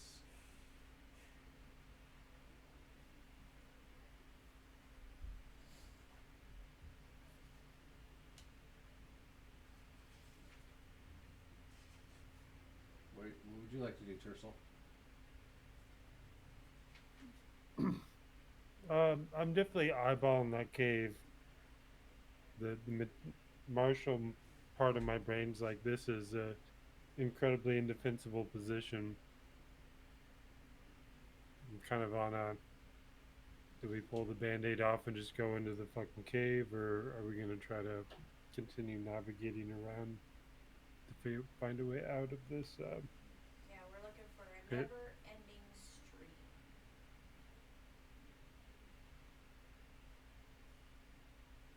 Other than the mudslides, is there any water traveling, or is this a fairly stagnant, like, pool?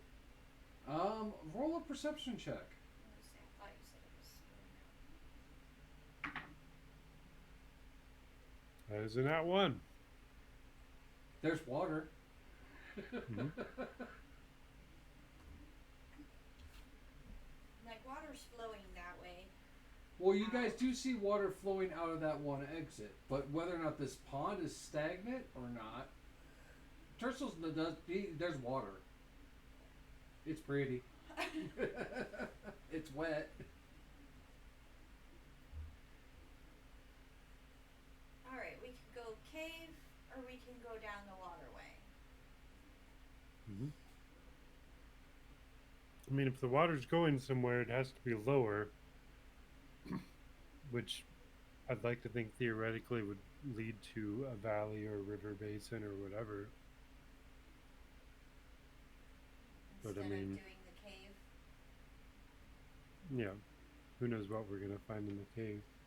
I mean, it's going lower too, theoretically, but that doesn't mean there's a way out of said cave. Right.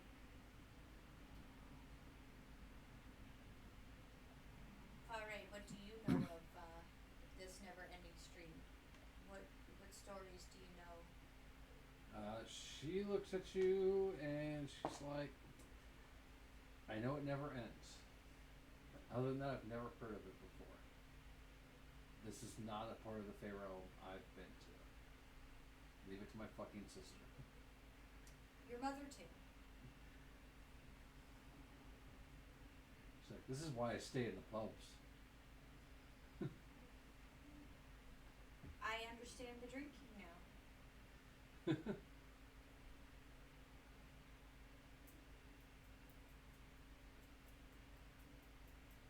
Streams will feed a lake.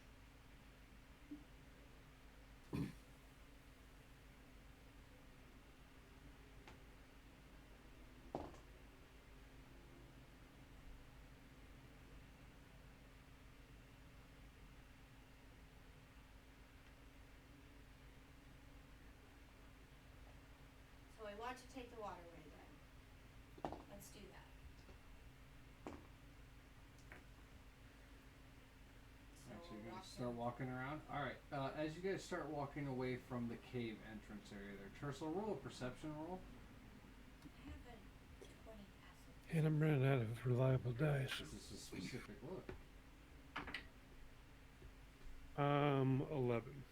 11. So as you're walking away, watching, looking around, you know, your eyes keep drawn to that cave. As you guys start to walk away, water starts coming out of the cave. But inside that water, you see pieces of like chewed up plants, chewed up dead creatures that all kind of just float out into the thing as the water ends from the cave.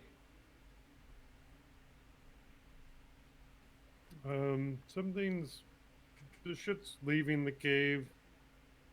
Something, does the cave entrance look natural, or does it look like a burrowed hole, or? Roll an investigation at the cave then. Looking for specific. 8. It definitely doesn't look burrowed. It looks though like it maybe was made. but it wasn't like a burrowing.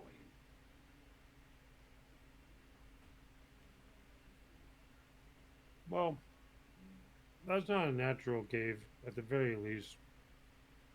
And water doesn't normally come out of caves, I would think. I'm getting nervous about this cave and what may or may not be coming out of it, pushing water in front of it. And that's just nasty. Now, with your Something tells me we're about to find out what makes sharp bones. with your passiveness, you would actually start to smell that water that went through there. And yeah, it is nasty. Yeah, we're not going in there. That's disgusting. And try to go down the beach side to the open waterway. So yeah, you guys go out to this open waterway, and it only goes about 20 feet, and then it stops.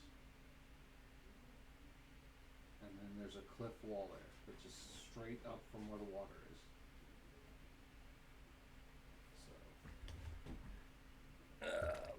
Move this back just a little. So yeah, you guys get about there, and yeah, there's just this cliff wall. We'll say this is a beach that goes like that.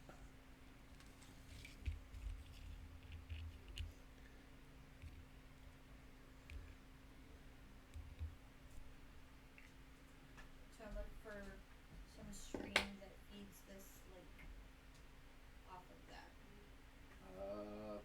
Perception or nature roll, I'll let you choose. 15 plus 9. 15 plus 9. So 24. You do not see any streams feeding into this above ground. So it leads you to believe that this may be filled by underground streams or waterways. Well, shite. Mm-hmm. I don't want to go in there. That's disgusting.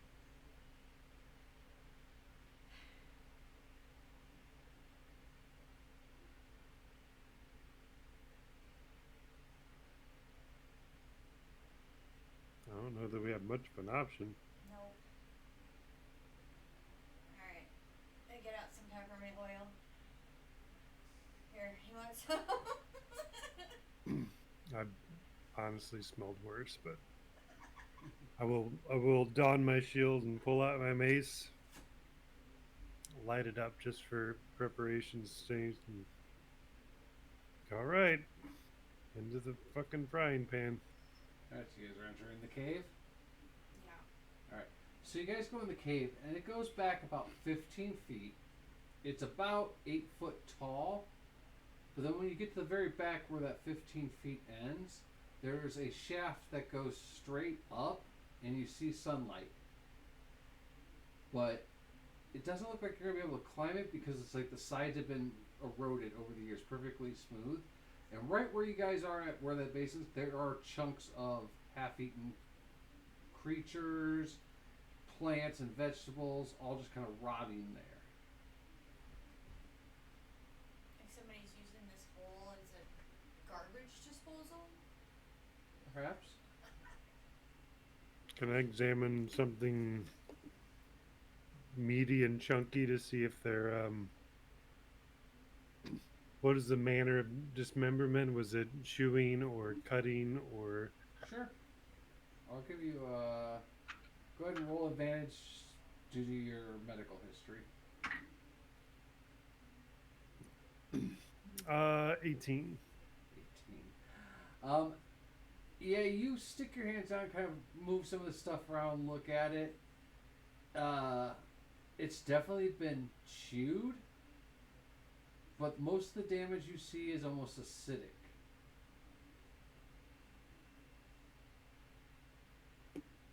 And as you pull your hands back, as you pull your hands back, it is kind of like a sticky film on it that goes. Ugh, wash that shit off. So this definitely appears, I don't know if I want to use the word natural, but usually not made by human implements. Let's say that. So the water that was kind of rushing out of the cave, is it still doing that, or is it? No, there's no water at the moment. Yeah. I'm feeling big worm vibes coming. I don't know. I don't think there's any way we're getting through that tunnel, but To get out. yeah.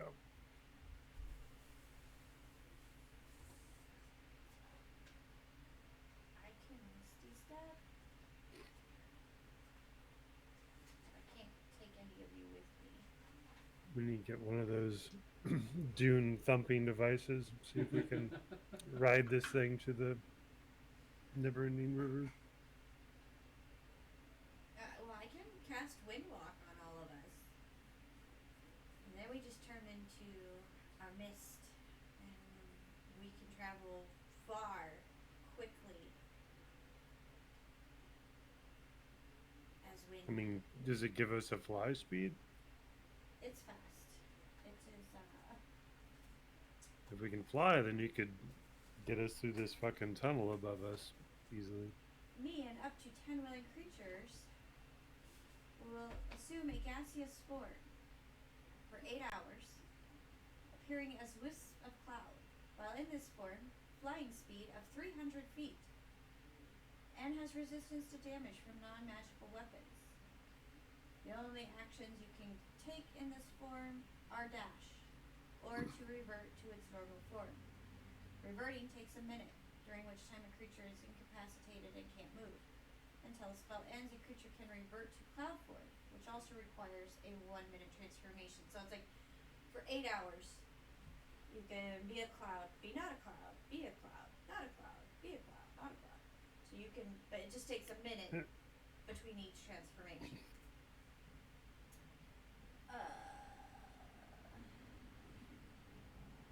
And it says, if you are in cloud form and flying when the effects ends, the creature descends 60 feet per round for a minute or until it lands, which it does safely.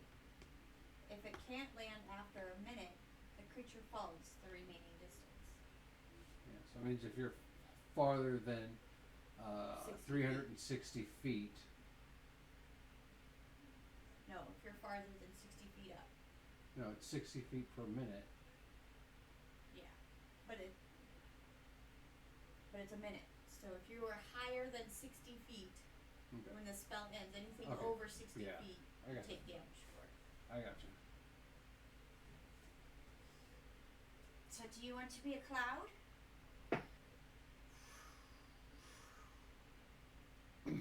So it takes a minute to switch forms? I mean, the player in me says there's a giant cave with potentially bad thing, but with risk comes reward, or we could just fly out of this place and call it a day. I don't know. How big is the tunnel up? It says about 100 feet up. 100 feet.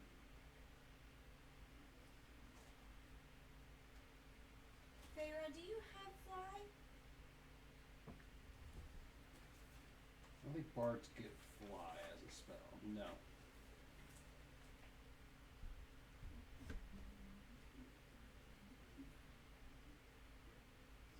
Misty Step only goes like, what, 30 feet? Yeah.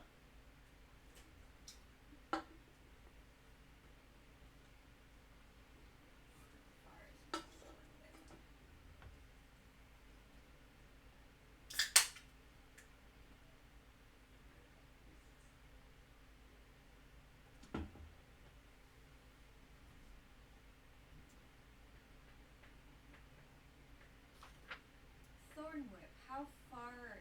It doesn't say on the card. What? Thorn Whip? Oh, range is 30 feet. Never mind.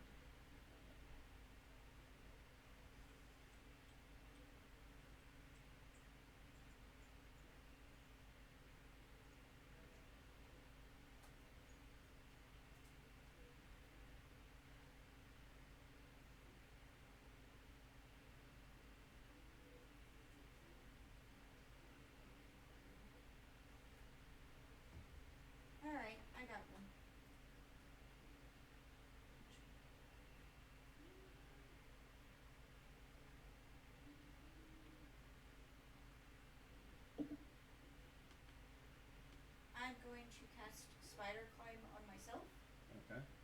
and I'm going to traverse up to look out Okay. and look at it. Look at what's up there. All right.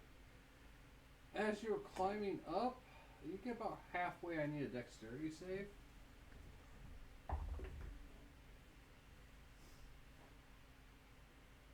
Dirty 20. Okay. 22 is what needed. You're not getting hurt, but so as you're climbing, everyone else is down at the bottom, and the sunlight seems to start to eclipse, and all of a sudden, pieces of dead creatures and dirt start dropping down the hole. Some does land on you, not causing damage, but then continues to flop down, and then a deluge of water just falls after that, pushing it all down and out of the cave. So Tercel and Farah and Doggo and Monkey all have to do a strength roll to make sure you're not pushed with the water. So Farah, And Monkey? he's got to hang on to you. You guys are getting basically about 4 feet tall worth of water's coasting over you.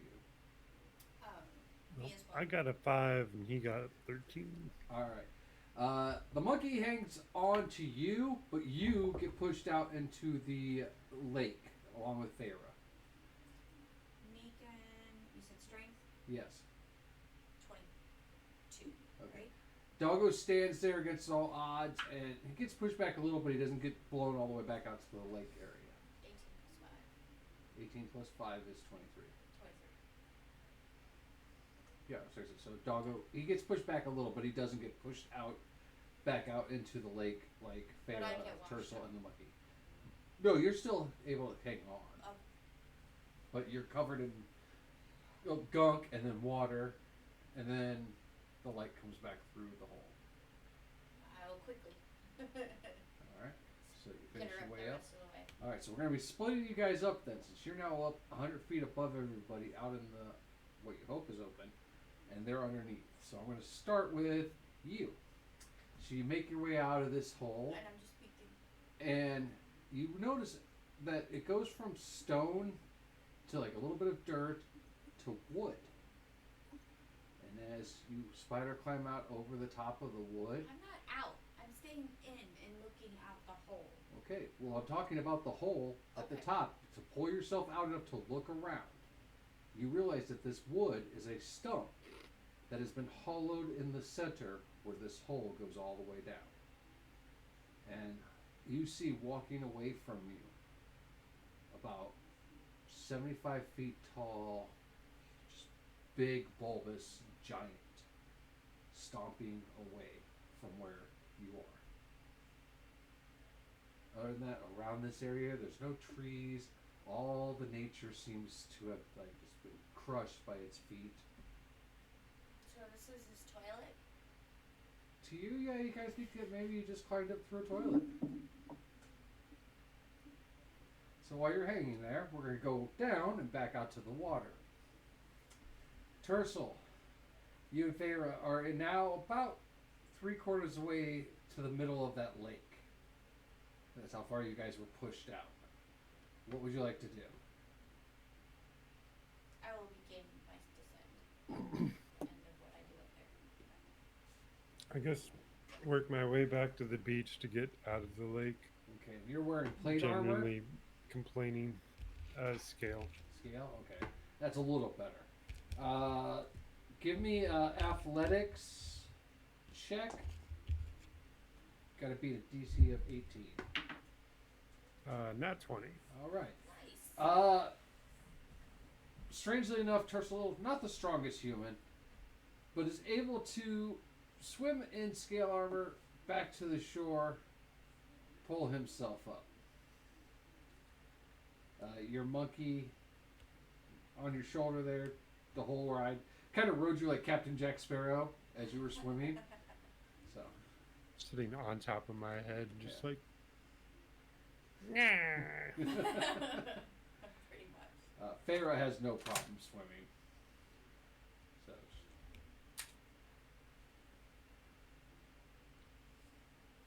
yeah, so as you guys come out of the water, Doggo's still in the cave.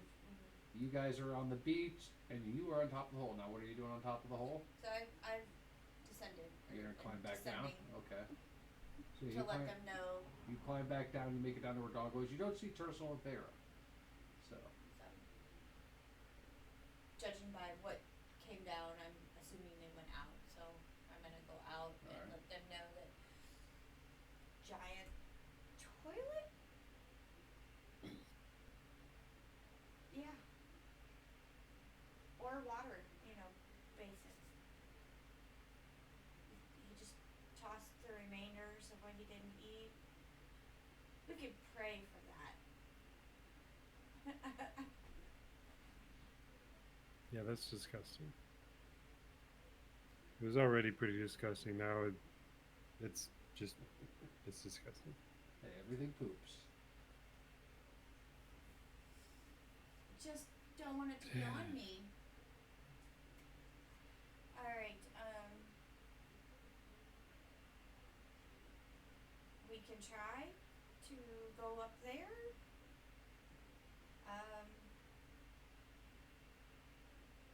Like in my spider I can climb back up, tie off a rope, throw it down, and crawl up.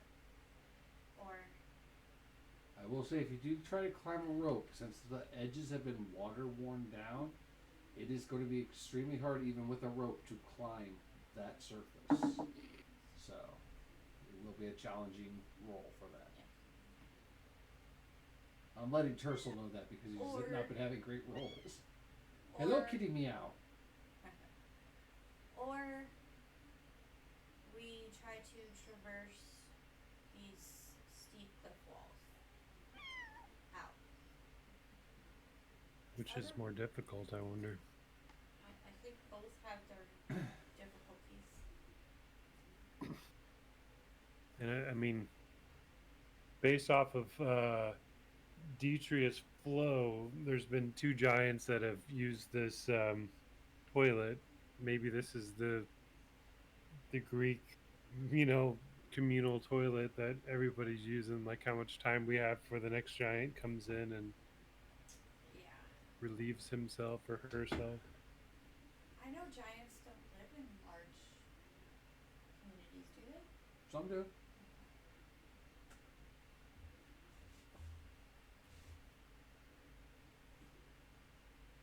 Well, They could also, be eating at Taco Bell right now, so that's why this one has used it frequently.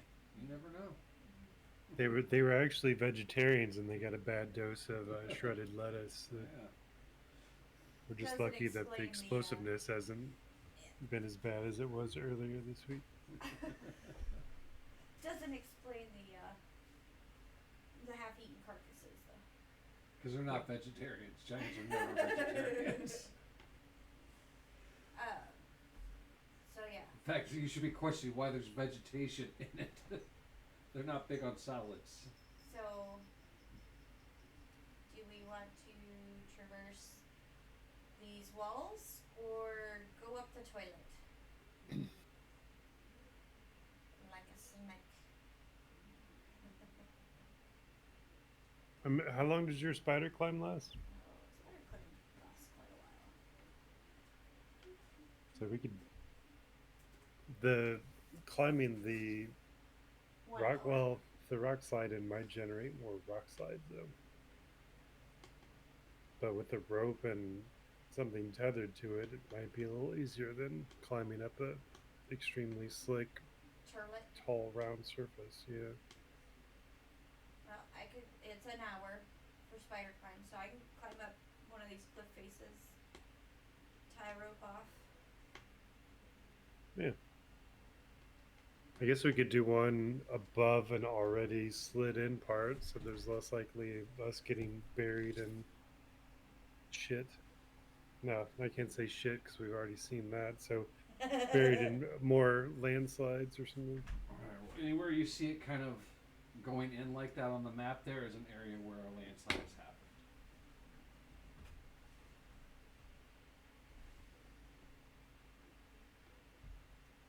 Alright, sound like a plan? I don't feel like dealing with giants. she's kind of looking around at everything, and she's like, "Who's to say that the openings are still there, though, where the mudslides have happened?"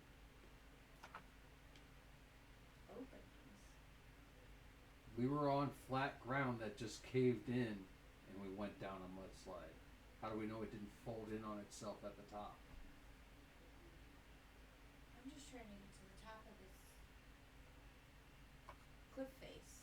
Yeah, the cliff faces go up 100 grand to the top of a cave. There's no seal. There's a ceiling above you guys. Where you guys came in was like crumbled in, almost like tunneling, like something collapsed and caved through, and that's where those water slide of roots and stuff happen. Okay. Well, I guess I'll take a look. Well, which one are you going up?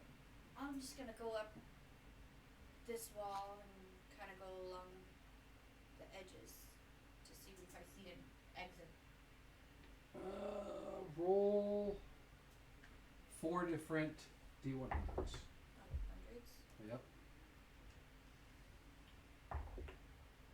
That is a 60. Okay, so the first one you go to is about, looks like it's about 60% closed. 100.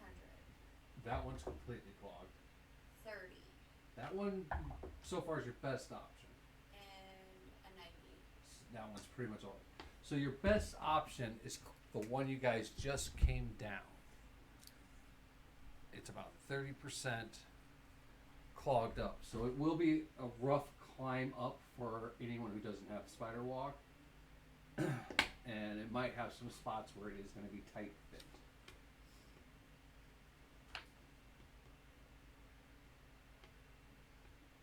So getting Negan up is going to be interesting. Can I cast that on someone else?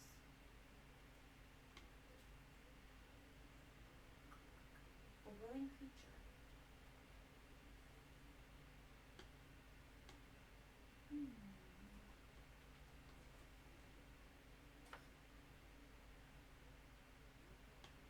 One of my lower spells.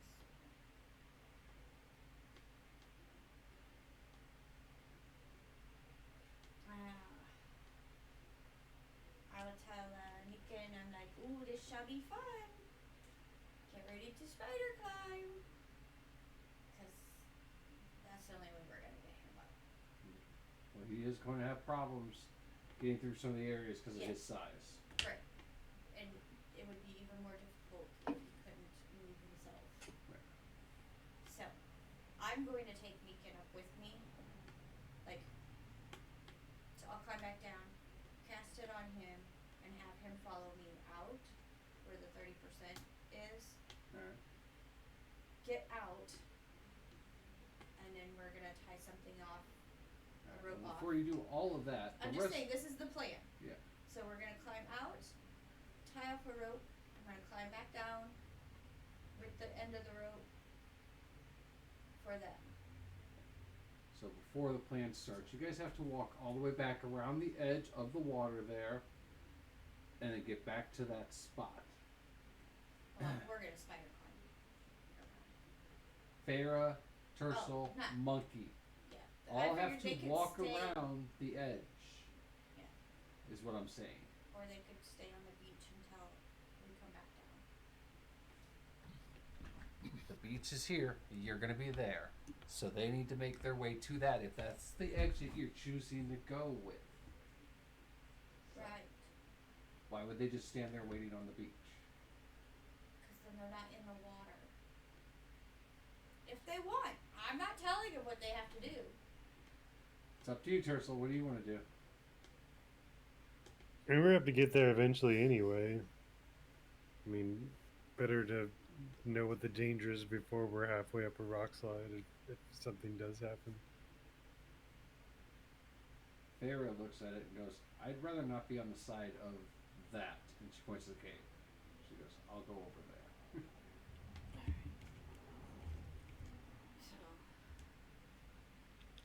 Alright, so for Doggo, as you guys are climbing up, you're going to do 3 different rolls to see if he fits through the areas that are very, very tight.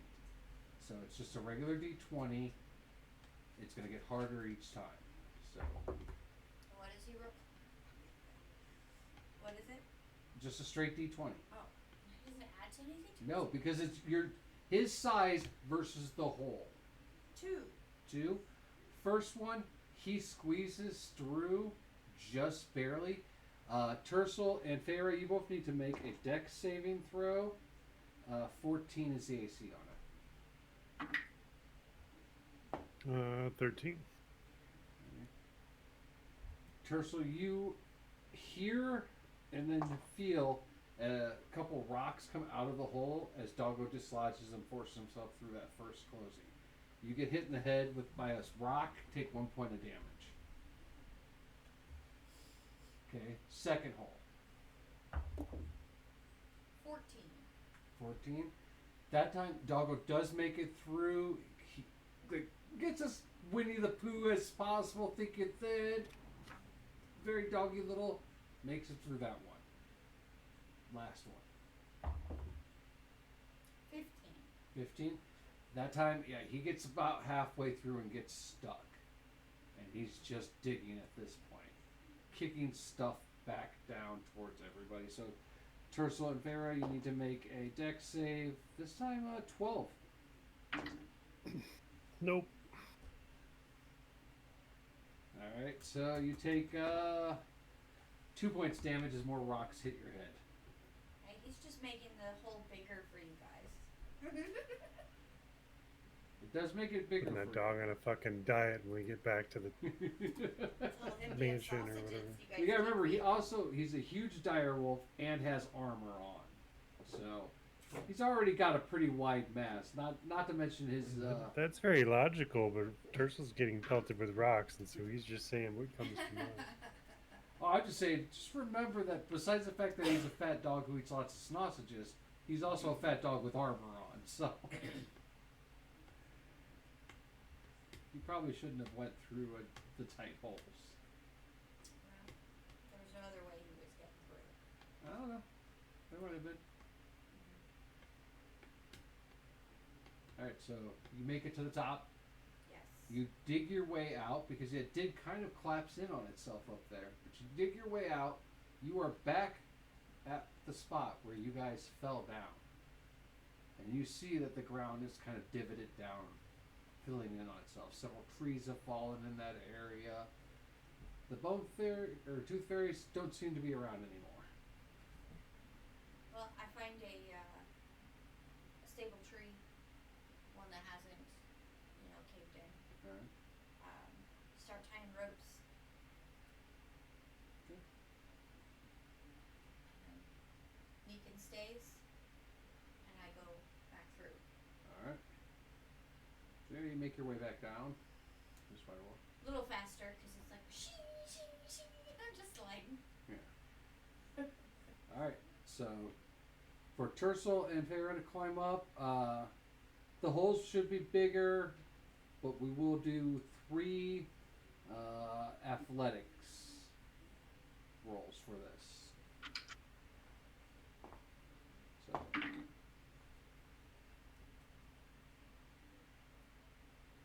So. First one's an 11. Alright. You struggle to get through, but you make it through there. Farah's right behind you, and she actually at one point climbs up and pulls herself up on top of you and whispers in your ear some really naughty things and gives you bardic inspiration as she slides back down. Should have just continued going up ahead. No, she likes being behind him. So, second roll for athletics. We're about halfway 15. 15? Alright, so yeah, that time you both climb through. This would be the hole that Doggo got a little stuck in. So it's definitely a little wider. The ground is a little slippery, but you make it no problem. And then your final roll for athletics as you get to the top. 17. 17? Yeah, you both make it up there. So you guys pull yourselves out. And yeah, you see that you're in the same spot you were before the collapse. The ground is indented in. Trees have fallen. Some of the vines ripped as the trees fell.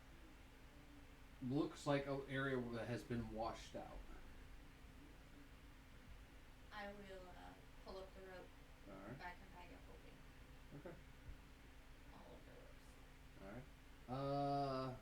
strength roll.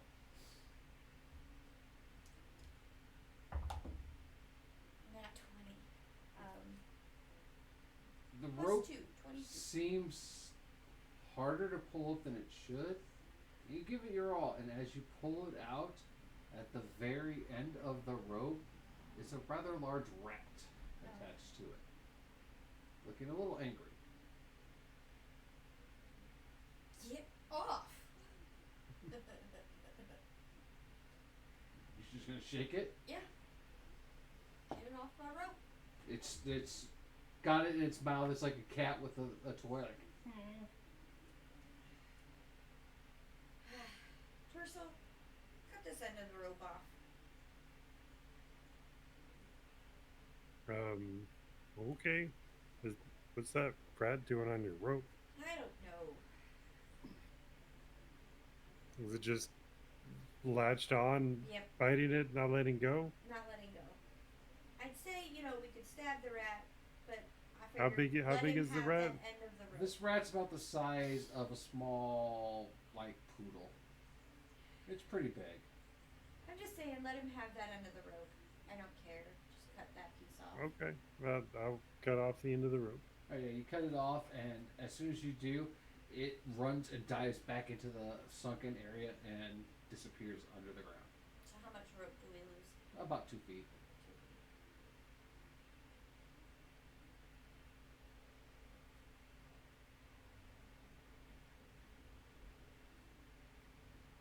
I don't know why he was interested in having that rope so much. Who knows anything in this place?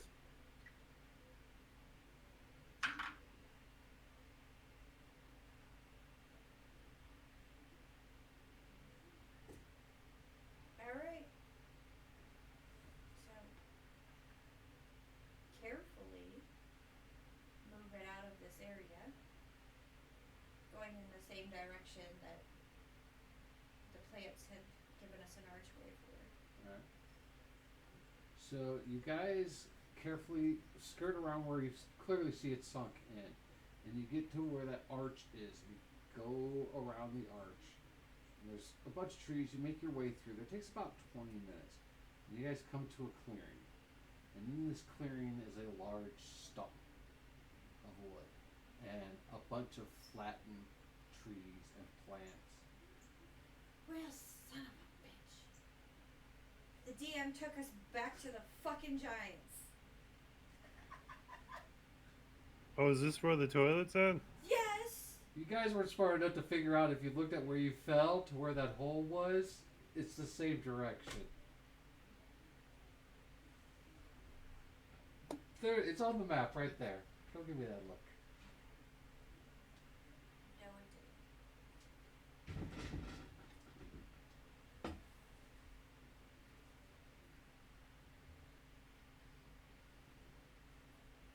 Well, at least they're more easy to avoid than the fucking tooth fairies.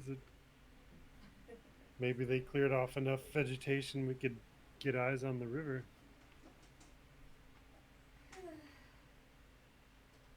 You guys, anyone want to do an investigation or anything while you're here? Sure. I will cast Pass Without a Trace on all of us. You cast Pass Without Trace. Tercel is looking around. Perception or investigation. 8.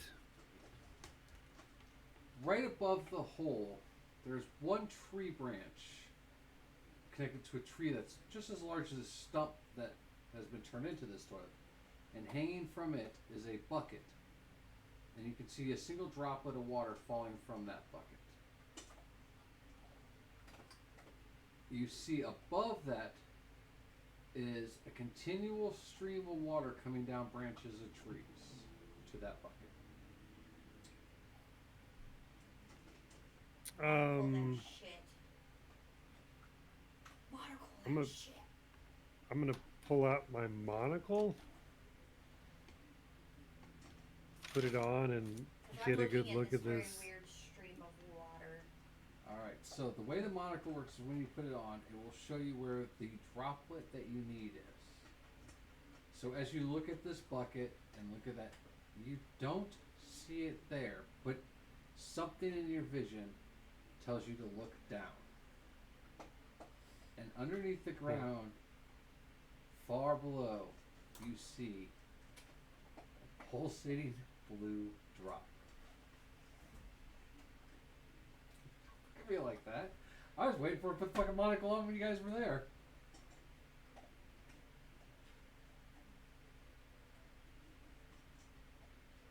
Well, fuck. You can stop looking at it. I expected him to pull the monocle out while you guys were in the lake. He would have found out it was already there. Also But expected the you lake to- wasn't moving. It was a never-ending stream or something. Yeah, We're in never-ending stagnant stream water. doesn't stop. It wasn't stagnant water. I didn't say it was stagnant water. I You said a just did. never-ending stream doesn't stop. Yeah. You guys never found out where it starts and ends, if it ever ends.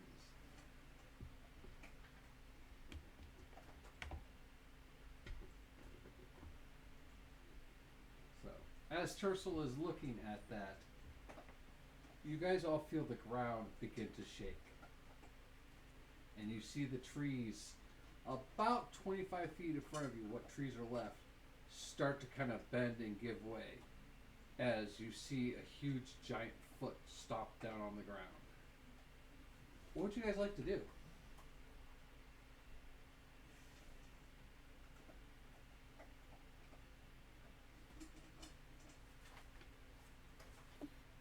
I don't know.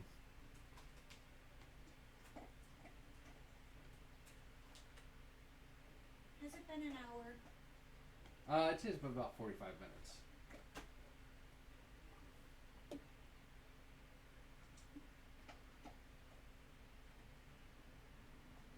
I mean, it'd be easier to get down the hole than it would be to go up it. If I we're have quick about it, we could tie off a rope and just rappel down. Hopefully the 'cause I giant can't- doesn't. You have the monocle. Monocle doesn't work for me, correct? It just works for Tercel. Just for Tercel. Alright, so I take the rope, tie it off. Is the hole big enough for Negan? Have we asked this? Are we about to get fucked doing this too? Like, No, I was just gonna send you down. You have the monocle. You know where the drop is. oh, yeah, I guess we could do that, right? Alright. I have gift if I need it. If the giant sees us. But we're gonna try past that trace, like hide Okay. as we let him go down. Alright. Let's see. Sure. I'll roll a perception check for giants have shit perception. So he does not see you guys at all as he's coming forward. But I'd recommend whatever you guys doing, hurry up and do it quick because that hole's about to get covered. Oh no. Do you wanna wait till after he's gone? I'll let you guys say I'm gonna introduce us to myself. You wanna let him go to the bathroom first? Versus you I don't- being in there when he goes to the bathroom? I don't think it really matters. I mean, because there was a way out of the flow, right? Like, No. if we get past the hole or something. You'd have to climb all the way back through. No, like in the cave went deeper than. No, it didn't. That was the end. The turlet was Oh. the end of the cave. Yeah, then I guess we'll wait for the giant to do his business and. And then climb down. Grab your giraffe. Climb back out. Yup. I would go down and get it, but I don't know which drop it is. I would have thought I would have come out of, where the stream is, but what do I know? Clearly nothing. Alright, so what was your course of action? We're waiting for We're you gonna to wait. Alright, I will have you all roll a stealth roll. You do have pass without a trace. Plus 10. So plus 10.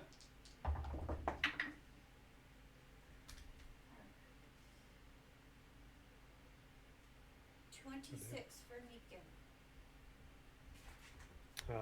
32. 39 for Feyre.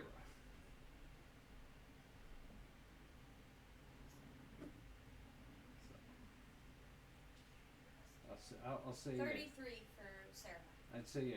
You guys dip back into the woods very quietly and kind of blend in enough. And again, giants don't have the best perception in the first place, and especially this one because he's got some business to attend to. So you see him come in and he watches. He lifts the back of his loincloth, turns and sits on the stump. You guys smell this rank cloud. I need a Constitution save on everybody. Meekin too. Everybody. 14 for Sarah. 6 for Meekin. 26 for Tercel. Alright, so everybody but Neekin holds back their cough. Doggo goes on. And actually, a little bit of vomit comes out of his mouth from this. You're still quiet enough, though, that the giant doesn't notice. You then watch after it gets up. It takes and grabs the bucket, turns it, and all the water pours down. It puts it back up, and he watches the stream that's there on the trees starts to fill up the bucket again. At least he flushes. Well, there's some humanity left in all of us, I guess. Alright. So, I'm gonna tie the one end of the rope to Meekin. And then hand the rope off to Tercel.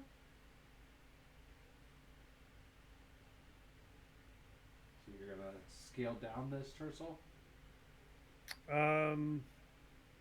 Yeah. Remember to put the monocle on so you can find this drop.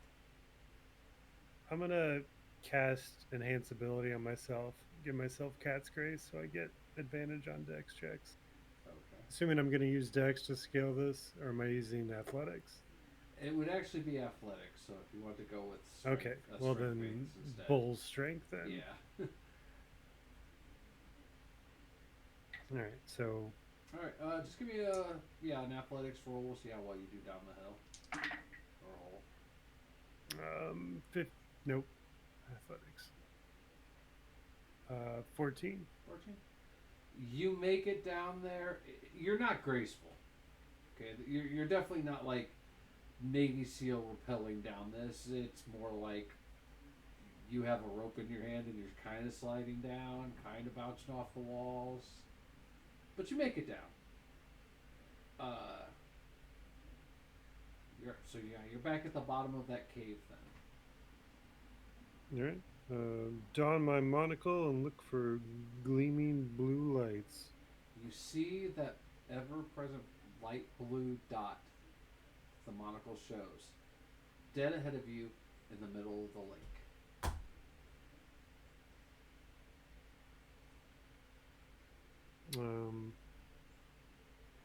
So I got shoved into the lake earlier. Do I remember roughly how deep it was? When you were at the 3/4 parts of the lake, you could touch the ground, but your head was a little bit underwater. That was when you swam back in. You never went all the way to the middle. Alright. Well, I'll try to get to the middle of the lake before my head goes down to see how close I can get to the dot. So yeah, make your way out. It'll be athletics to swim out there. I can't walk out as far as I want? Well, I'm saying you walk out to the 3/4 area. 11 athletics. It's churning through ever rising water, so it's slow, but you do make your way there. You also do get a little relief as the farther out you get in the water, a little bit clearer and cooler and less stink smelling. So you do feel like you're getting cleaned up a little bit. Yeah, you may get back to about the 3/4 area where you were. Roll a perception roll.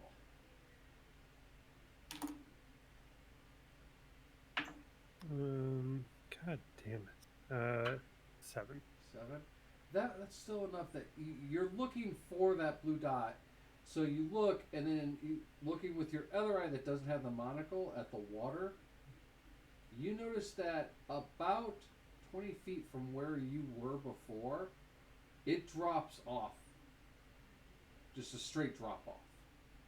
And then the blue dot is down there.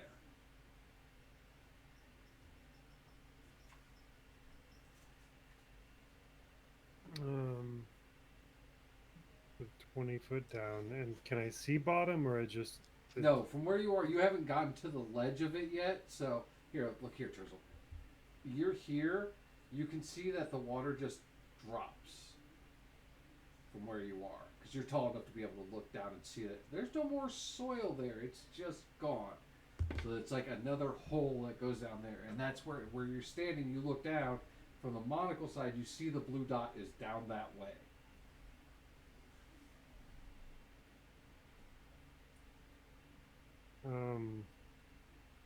Just to get, so the water's pretty clear at this point. Yeah, it's getting clearer the closer you are to the middle. So I do not want to descend into the hole, but I would like to get under the water with my head to see if what I can see, if there's an end to it, if it looks like it's never ending. I want to get my friends to help. Go ahead and we'll say you lay down in the water and slowly pull yourself to the edge. Give me a investigation with advantage because you're looking for those specifics.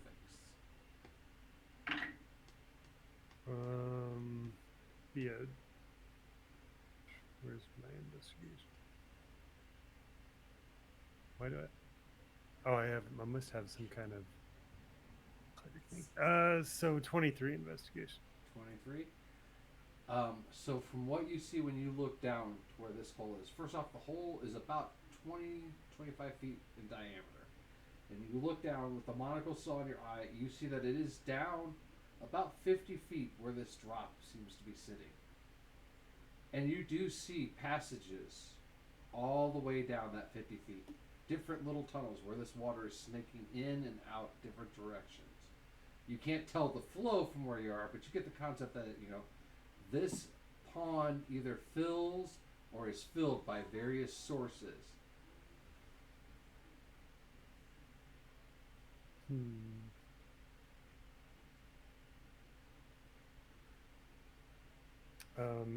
And this is either a player question or Tersel's own thoughts. How long can he hold his breath versus how deep can he go?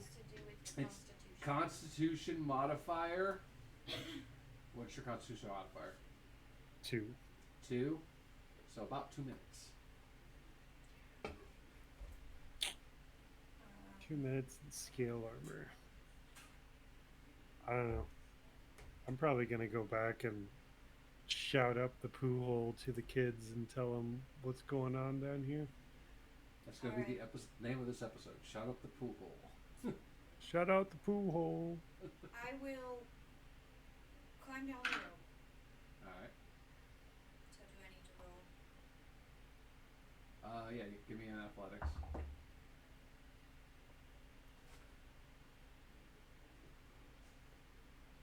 14 plus 8. Okay, yeah, 22. Okay. I'm going to. She's better. How many times can I do that? 2 still?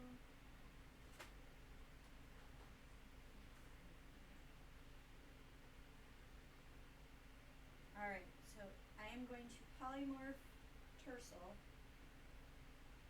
into a toad. I'm going to shape change into a toad. Now, does he still get to keep the monocle on? See, because usually your armor would transform, but this is a magical item. Like, I want him to be able to keep the monocle on with one eye when he polymorphs into this toad.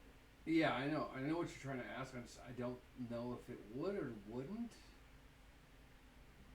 Because, like, your armor, like, you're not an armored frog. It kind of disappears into the polymorph.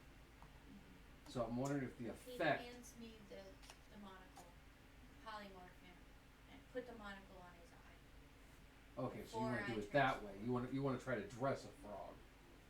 I would say yeah, if you did it that way, he would still be able to. But you gotta remember, he's not gonna be able to communicate. He's gonna be.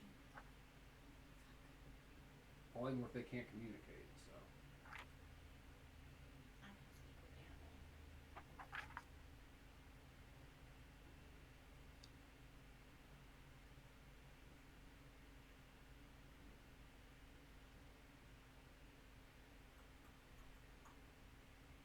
Well, how do I keep him?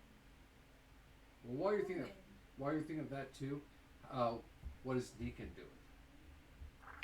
He's still up with Fa Ray. Okay. Well, Father Ray was possibly going to come down with you guys. Well, right now he's up there with Fa Ray. Okay.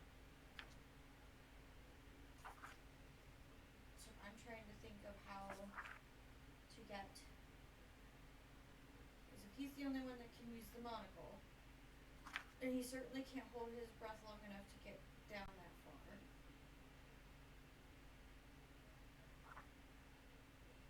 I do not have water breathing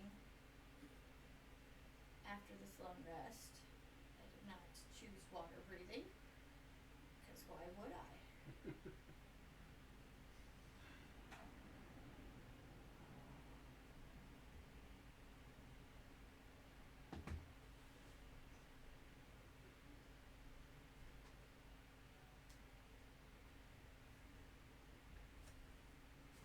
I mean, I can cast haste on him. That's not going to help him with his breathing. He can move a lot faster. He can move faster, but he's still only going to have 2 minutes to get down, grab it, and get back up. And he doesn't know exactly how far down it is.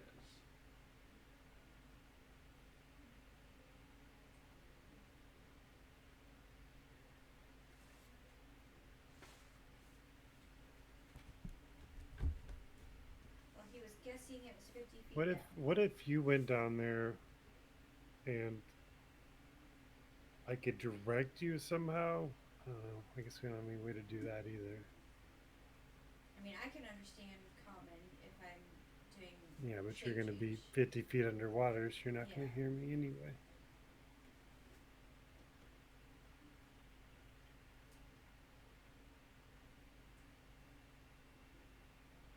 I mean, let's see.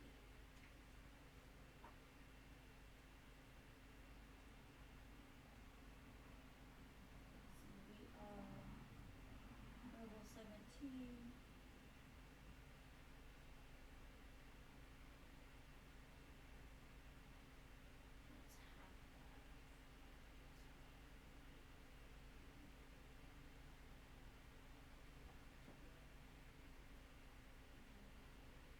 So 8 hours, I can be whatever. I can go down with the vial, collect something from somewhere, bring it up. You tell me, and we'll just keep going. Well, so I can see the pinpoint of light. I know it's down there. I could figure out roughly where you're at based off of if you, assuming it's light and not a sense, if you were in front of the light between me and whatever were, the droplet, the light would go away in my eyes.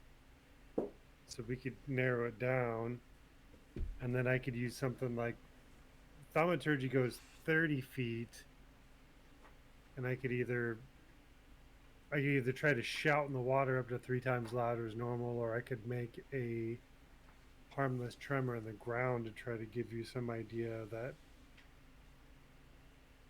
you're close.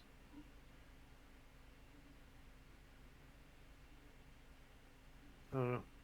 Alright, so I am I'll not shape prepared change. for underwater navigation. I'll shape change into. It's a frog, right? That lives in water. Toad is out of water. So I'm gonna shape change to a frog. And I'm going. Can you do anything? Like water-wise? I'm still human. I mean, can you just be a fish that breathes underwater? Like, frogs gotta come up for air. Yeah, they're amphibious. They're amphibious. They can do both. They can't breathe underwater. Yeah, they have to come up for air. That's why they're amphibious. But they can do it for long periods of time. Here, I'll look up how long a frog can be underwater while you guys I figure mean, this out. yeah, they can hold their air, but I why don't- not I just don't think remove they could do the? it for a long time though. I was gonna say, while you guys are figuring out your plan, you guys do hear some rustling coming from the cave, and you watch as Doggo just lands on the ground and starts walking away. Feyre fall right behind. She has Featherfall. So she came down to see what was taking you guys so long, and she brought Doggo with. Well, she You sees see us us in the middle. knee deep in water, staring at a hole, just like Frogs can stay underwater for 4 to 7 hours. damn. Never mind. African Frog dwarf, it is. The African dwarf frog can remain submerged for up to 24 hours longer if they are resting or hibernating. There's your now you know facts, ladies and gentlemen, because even I didn't know that. I knew they could be there for a long time. I didn't know how long. Alright. So Froggy. It's gonna be interesting how I bring this up. In my mouth? Oh, frog. I explained the situation to Farah, see if I'm she has any swimming to the bottom. insight. You explain it to her. I'm swimming to the bottom. 50 feet. I take a big old mouthful of the water down there and swim back up. Okay. On your way down, you're passing various different little tunnels and shafts. Some are pulling water in, some are sucking the water through. So, as you go past them,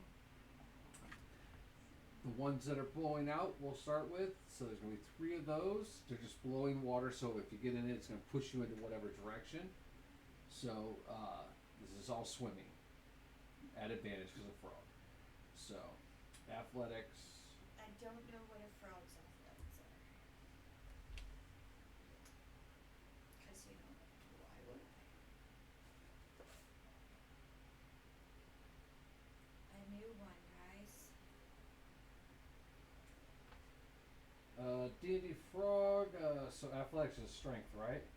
Yeah. That's -5. What? Yeah, frogs have a strength of 1. They can make its movement, and without running to start, frog can jump 10 feet and high in the air. Strength, But yeah, it doesn't have any Dex. bonuses to swimming. con.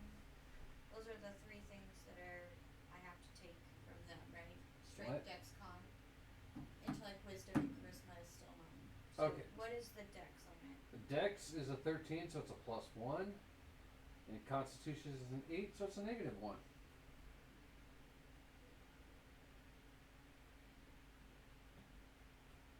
Alright. Frog was the best I could do.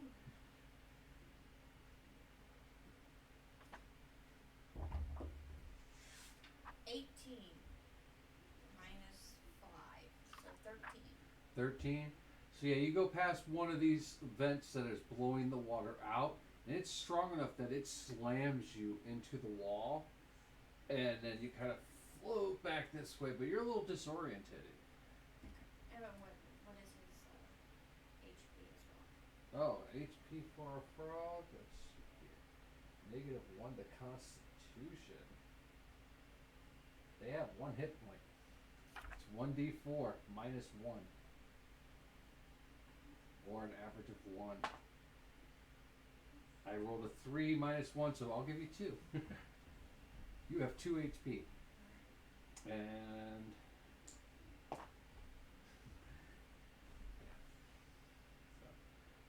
so you make your way down. The next one, the next vent's one of the ones that's kind of pushing water away from this shaft. So it's kind of a sucking motion. So you're going to be swimming against that pole. So again, strength roll. -5, so 14. 14. It actually starts to suck you, but you kind of like put your hands out as you get towards the hole and grab onto it, and then you break free and kind of get around the path of it and go back down a little bit further. Next one is another pole.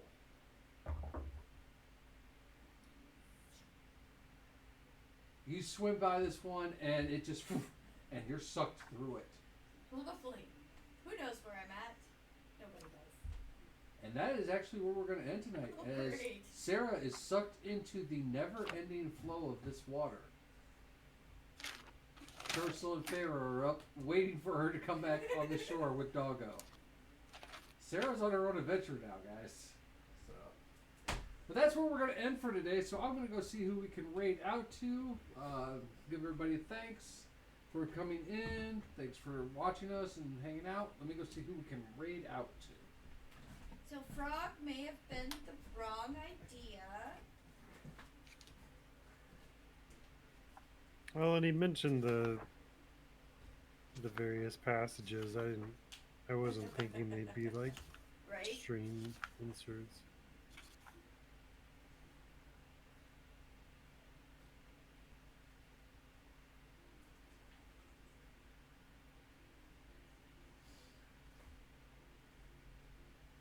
So fun times. Fun times.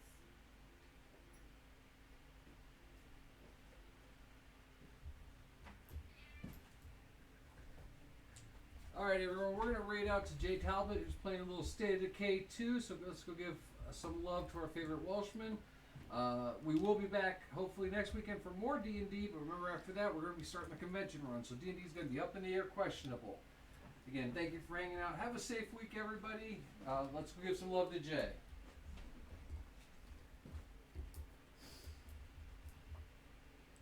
Hopefully I survive this endeavor. Yeah.